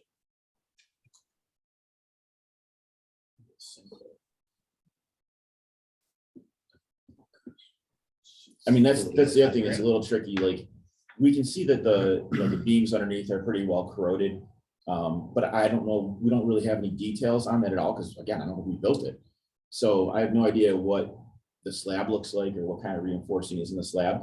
There's a spot where some of the concrete is spalled and you can see some bar in there, and the bar is pretty substantial bar. But that's kind of the way they used to build things back then. Used to use a lot of steel and a lot of concrete, so that's in our favor at least. But again, without having drawings or knowing what's there, it's all we can really observe is what you can see from beneath. That was my main question out of your budget, Yep. so I appreciate the answer. Sure. Anybody have any questions? Do we want to switch gears and talk about the capital? Did you guys look at the improvements line? My office budget is pretty small, but there's a bunch of, it's 50/20.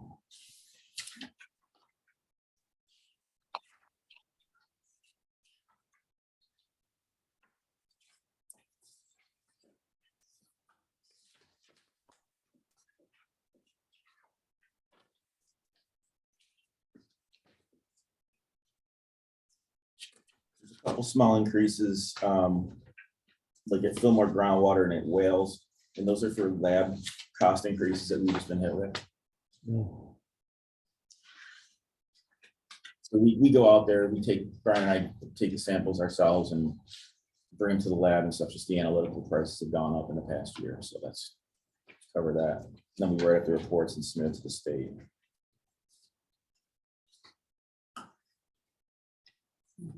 Backflow prevention. So that is actually, some of these aren't really mine, that's kind of one of them, but backflow prevention is where we've got city buildings, there's a backflow preventer in RPZ, so it prevents water from going back into the system. And they have to be checked out every year, and DPW was doing that. And I believe the person who did it lost their certification or didn't recertify or whatever the deal was, so we're gonna have to hire out to do that. So that's what that item is. We've got a plumber working on it now. So far. Is that the increase, is the additional person to do that? Yeah, it's hiring out a plumber to do the work that we were doing in-house.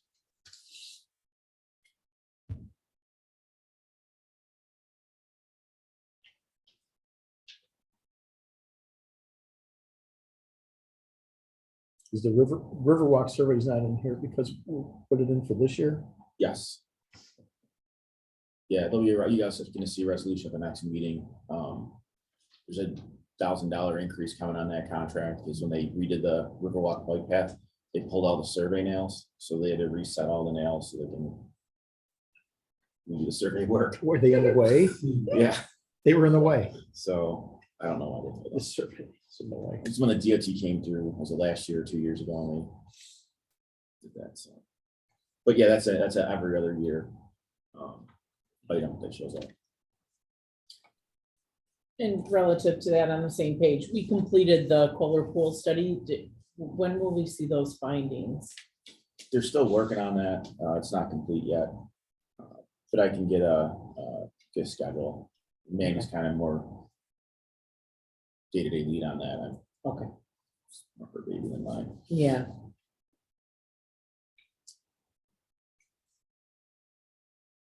And then we talked the HVAC evaluation. We've spoken about that before. That's, so look at all the equipment.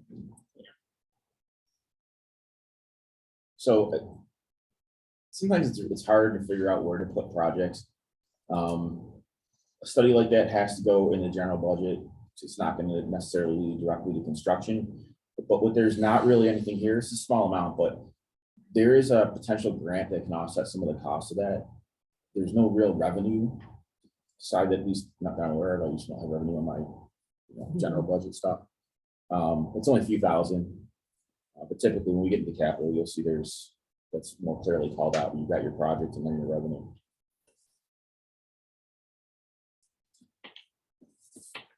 any questions, any other questions for Jason on that?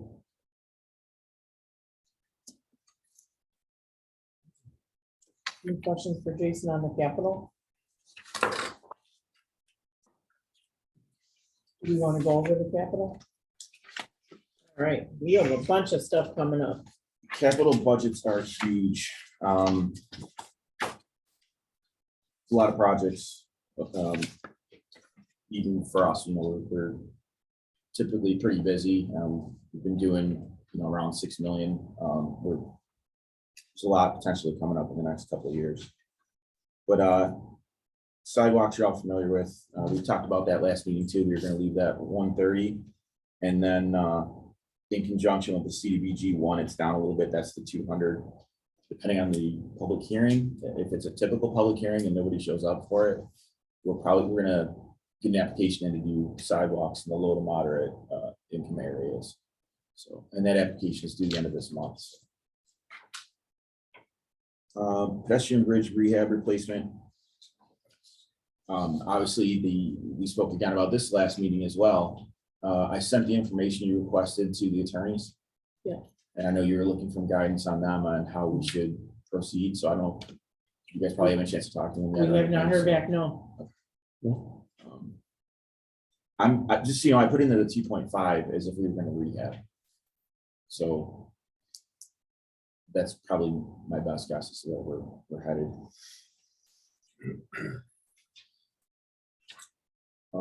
Fire hall roof replacement. You guys are aware of that one, 325. Canal Swing Bridge overlook. This is a grant application that we have in. It's over by the swing bridge. There's actually that area where we've really got a lot of erosion and the shoreline is receding. It's within probably 10 feet of the trail at this point. So in order to not have to foot the bill entirely ourselves, we put a grant application in because of the location. It's got the historic swing bridge right there. And the thinking is that we can do a nice overlook and address our erosion issue at the same time. So, but if we don't get that grant, that you guys would have to decide if that project stays or if it goes at that point. CDBG one, we talked about Grant and Stark Mill and Overlay, it's another CDBG project, 160. Core pool splash pad. I believe in Sean and American, correct me if I'm wrong, but I believe we're at 325 funding on that. Yeah. Now, where's the funding from? 100 from the county, right?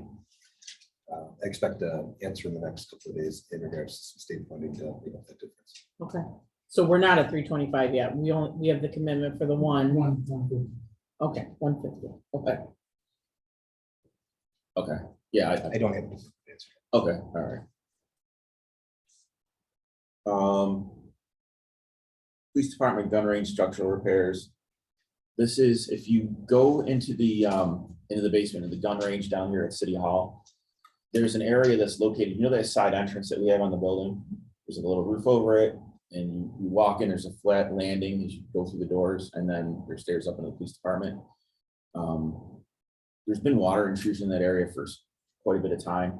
And there's some cracks. If you go down into the gun range, you can see some cracks that are actually, according to Scott Sheehan, when he's been down there enough to know what it looked like before, what it looks like now, it's separating.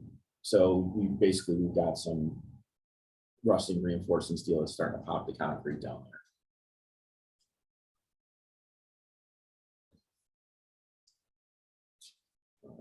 Young Street Railroad overpass warning detour, you guys are aware of that one, that's a grant funded project. That's totally grant funded. Yeah, yep, But reimbursement. yes. Yeah, so anytime we have these projects, we do have to actually bond the full amount. And it goes into like a band, I think it's like a 3-year pot of money we can pull from. And then when we get the reimbursement, we just won't permanently finance. You know, either anything in this case, or in some cases, it's a portion of the overall project. I just think that's an awful. I know it's state money, but it's just a. So It we is fund it crazy. and then they pay us back. Yeah. That's. The okay. detour alone, I don't think they figured out the detour either, really set up. Oh, yeah. Back them up and then you back them back up Yeah, and got then they're gonna place go to down, direct. allegedly This is such a crazy amount of money. go over You know, down. to put in something like rumble strips as they go to slow them down. Well, that's It just that's the thing, like, It's just such a- it wasn't our estimates, put it that way, okay, like, it's the actual detour and the light and whatnot, and the signs is not gonna be anywhere near 1.2. The only way we get anywhere close to that is if there are one of two things I can see happening. If for some reason the state is really insistent on us dropping that road, that is gonna cost big bucks. Because we basically have to do, we probably have to pour a concrete slab under there to spread the load and protect our sanitary sewers underneath. And on top of that, now you're regrading everything, and you're also regrading all those little side streets that are coming in, so that's. Oh, It's an doing something expensive about big job. drainage, right? Wouldn't that create Yeah. like some crazy? It would be place low, for- so we'd have to tie, into an existing outfall or create a new outfall. That's It's not- amazing. Yeah. It's just amazing. And the other thing which I'm probably gonna try to push for is if, it sounds like they wanna spend as much of this money as they can. That's sort of what I've heard from them. And if the detour is part of this project, and we know that one of the streets between Young Street and Delaware is gonna be one of the detour routes, if we can do a street reconstruction project, that might be a good Sure. use of the funds. If we've got 500,000 left, 700,000 left, whatever. Reinforce that street. right? Just, rebuild it and They have to run size trucks. Yeah, I don't think Alexander Street would hold up. I don't know where they came up with that. You look at, you're talking about the initial project proposals, what you see. Yeah. That was never presented by us, them. It's kind of what they came up with. Yeah. Obviously, the northbound detour, I think, is pretty cut and dry. It's gonna go up Young Street northbound and then going down Ellicott Creek Road. The southbound is a little bit, we'll look into different options and things like that. But it's gonna go down to Delaware. I'm just not sure which one of those streets we'll use, but yeah, the detour that you saw, I don't know. Wouldn't it be smart to use Benton Street that's already reinforced for the big Tanks, Yeah. armor, tanks that are going into the armory? Yeah, it's certainly an option. Certainly an option. I mean, you're not gonna have a lot of truck traffic. Technically, the only trucks that are going down the detour are the ones that have ignored all the warnings and don't drive down here. So if Right. it's, I don't know how many we have a year, 10 a year. Yeah. Yeah, I don't know how many, police can tell you the exact numbers of times they get called or trucks that go down, but. Knock on wood, isn't it? City zoning update, that's to go from Euclidean to form-based zoning. There's a grant pending on that. We haven't heard any of these announcements in the CFAs that we submitted earlier this spring. City Hall windows, that's a DASNY grant. That one, that was actually, I think you guys all know the story on this. I'm not gonna get into it. So, but there is the timing on this one is a little up in the air just because we have to adjust the scope at some point. Now, I don't know how long that takes DASNY to do. Is that along with the air conditioned AC? Yeah, we're not. It gonna just do went that. up. Just Oh. with the windows. But that's what ties into the budget to do the study. Vets Park Shelters, we actually just got the GDA from Dasney on that. I did not get whatever you sent over today, Mary, it didn't come through to me. I know you said there was Okay. yeah, it didn't make it through the I'll email do the again. other one, engineering. Downtown Wi-Fi, that is another grant. I think everybody's aware of that one. Shoreline Hard Armor Augmentation. I was kind of hoping we could do this one in-house, but I know Joe's worried about damaging his dumps. So what I'm thinking of doing is just getting a price per truckload from a trucking company or a few of them. And the reason I kept it at 30 is because that way I don't have to bid it. I can just get 3 written quotes and take the lowest bidder and go that route. It's under 34,000. And then, hopefully Joe can place the stone, you know what I mean? Get them to where they need to be, dump them, and then Joe can just place it. It's basically augmenting what we've been doing over the past several years, especially if you go out behind City Hall. It's the area that we did first. If you look at the top of that slope, it's all bare now. All the stone is basically, sank, moved, or thrown in the water. I've seen that happen too. So, A lot of wishes. yeah. But if you're looking to cut a capital project, that's probably the one I'd hit.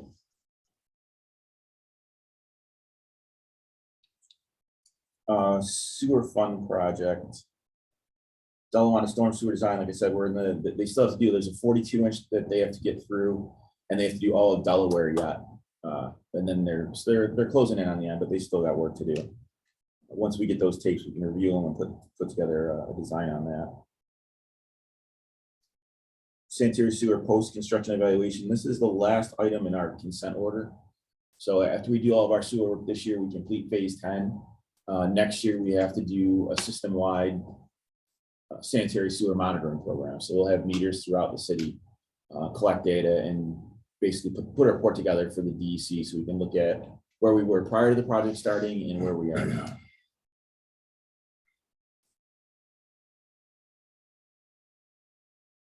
Main pump station generator and controls design. We have not been able to get a good cost on this. So you guys have another crack at this when we actually do the resolutions to do the bond thing. I wanted to keep that there just so it didn't surprise you. This is for our generator over at our main pump station. The controls in the generator are old enough that the guy that runs the test won't test it under load anymore because he's afraid he's going to break it. So you generally don't want to get to that point, I guess. We're hoping now that if we need it, when we throw it under load, it works. That's hoping is scary when you're talking about all the sewage in the entire city of Tonawanda, but that's where we're at. So I think it needs to get replaced. So we were told that this year, and once I found out about it, I said we got to get that in the capital. The battery cell, or are they? Yes. It's a diesel, actually. Yeah. We would probably go with gas and we relocate it from, right now it's inside the building, we relocate it outside. Then DPW's got pump 1 rebuild over there. And then, revenues, it's the 1.671, the 400,000, that's all going to be towards the pedestrian bridge, less probably 60 grand for, when we got to paint bike lanes on Main Street, because that's where that 400,000 had to be used, is part of it. So 136 on the CFA, 150 for CDBG, the grant and start, that one we have, it's 100.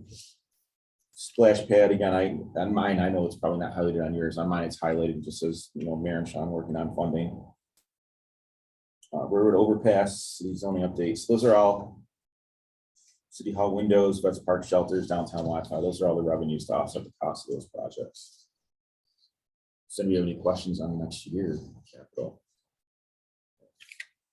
These get quicker as they go along because they're a lot more projection oriented. 2024, I kept the sidewalks the same. Actually, I think I added 10 grand into the sidewalk line, kept the ADA line the same. 2 dummy CDBG projects, it's the most we can ever apply for. ERI planning grant, that's huge up in the air. If we get it, there's a $300,000 planning program that takes place, so I put that in there. 901 Park Kohler bathroom, I know there's some funding coming to rehab the bathroom out here. I put that in 2024. I don't know when it's gonna get here, but Dassman takes a long time. It's a Dazzling grant. Kohler pool, that again, that's a complete dummy number, just placeholder. This is for 2024, so you know it's coming 2 years down the road, something. Kenny Gelly lot, Kohler Street overlook, and then 6 main vault structural repair. Again, I just put a dummy number in there just to keep it on the radar, and as we get closer to it, we can refine it. Mill Stream pond dredging, Delaware storm sewer construction. That's probably high, based on what, just talking to the guys in the field. Again, I haven't seen anything. I haven't seen any tapes or been able to evaluate anything myself, but just based on talking to them, so far, again, Delaware could be a big problem, so I probably shouldn't say this, but in the Delaware neighborhood, the residential side, not including Delaware itself, they look pretty good. The storm sewers look pretty good. There may be one, there's a 42 that runs parallel to the railroad tracks that they haven't videotaped yet. That, because of its location, could be problematic, and we need to replace that. And Delaware is kind of a crapshoot. That street is old, and the infrastructure, we don't have good drawings of the infrastructure either, so we'll see what that looks like. Sanitary phase 1 investigation and design. So basically what's going to happen is in 2023, we'll do our system evaluation, see how we look at compared to what we did 10 years ago. They'll go to the state, and at that point, we're gonna have to negotiate to be under another consent order with New York State because we're still overflowing. So we're not allowed to overflow. Used to be able to overflow based on a storm, which was like realistic. Now you said you can't, which is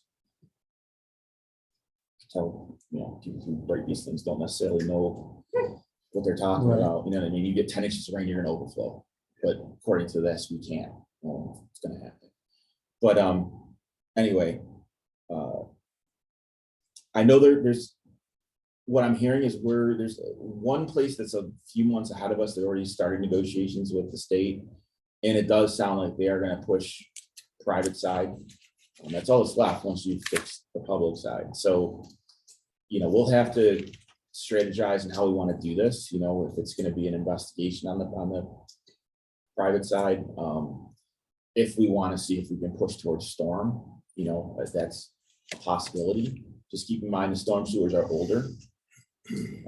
They're bigger and more expensive to repair than even the sanitary work that we did was. But at least that would keep us in the public realm instead of the private side. When you say private side, does that mean to residents, or business owners? Yes. Basically from the pipe in the middle of the road right to your house and inside your house. In some cases, like in my house, I had a stack that's in the back and the pipe was underneath my floor slab in the basement, and that completely corroded out and actually collapsed on itself. And there are a lot of houses that were built in the 50s and 60s era in the city of Tonawanda that are exactly like mine.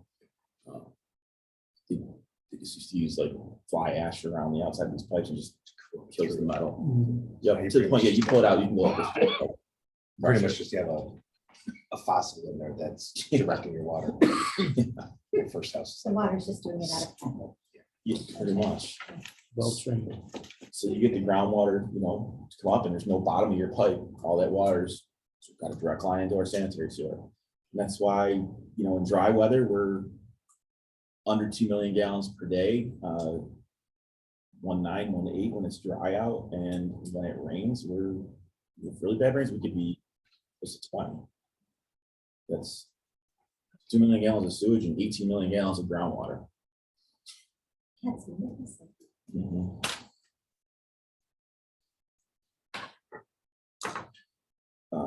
Fillmore force main replacement, that's going to be dependent on getting a grant.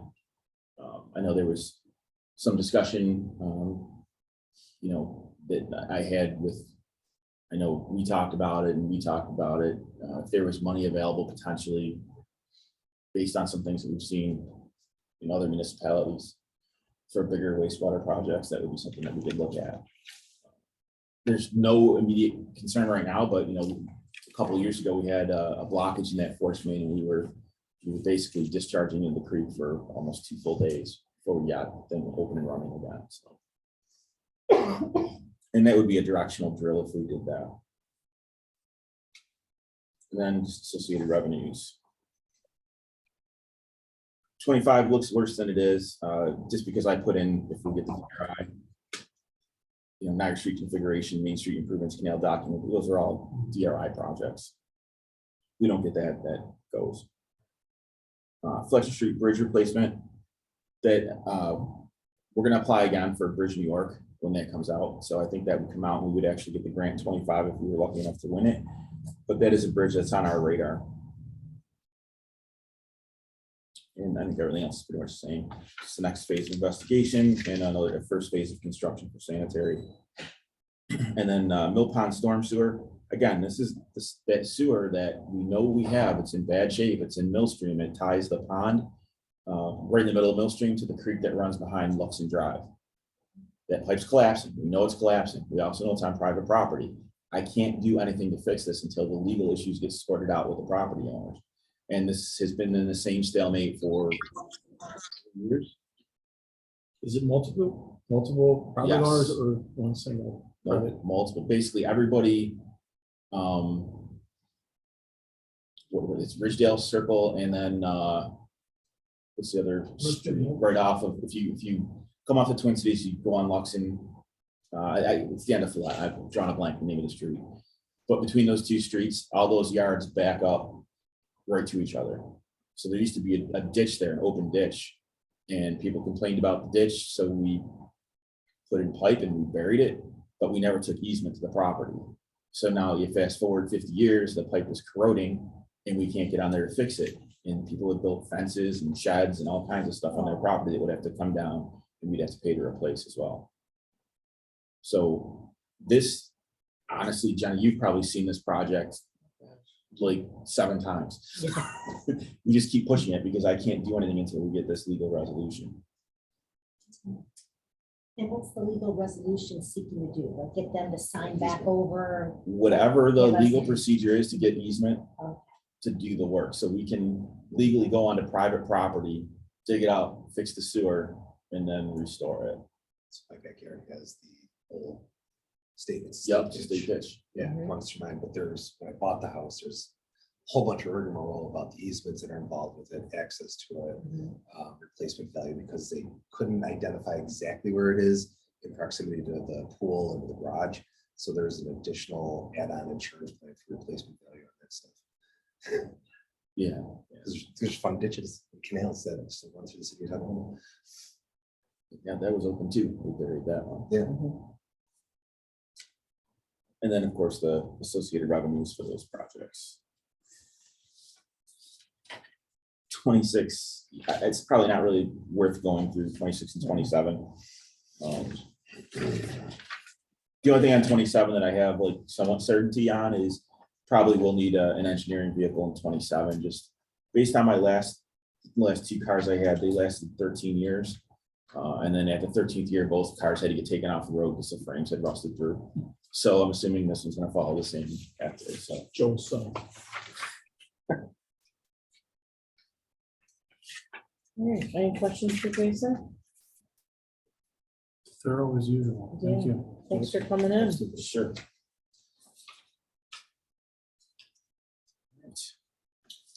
All right, have a good night. Thank you very much. Take care. Thank you. You're welcome. Jason, All right, sounds good. I'll get that, Yeah. tutor from you, okay. All right, take care, everybody. Thank you, you too. So we'll meet Tuesday night for our regular meeting. Just a reminder, I will not be here, so Dave will lead the charge. And then we'll come back on October 25th, where we're meeting with the police chief at 6, building at 7, and parks at 7:30. Okay? And then we're slated for our public hearing on November 1st. Okay? Does anybody have anything? Madam President, I have police chief at 6, building inspector at 7. And what time was Mandy? 7:30. Okay, thank you. You're welcome. Anybody have anything else? All right, I'm gonna make a motion to adjourn. Do I have a second? Second by Mr. Rounstraw. All those in favor? Aye.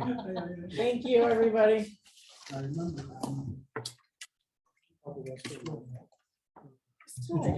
I did, and I felt like a tear. That concludes our meeting at this time. Thank you very much for joining us this evening. And our next regular council meeting will be next Tuesday, October 18th, 7 PM. Have a nice night. Thanks, Jim. I'm sorry. And I update have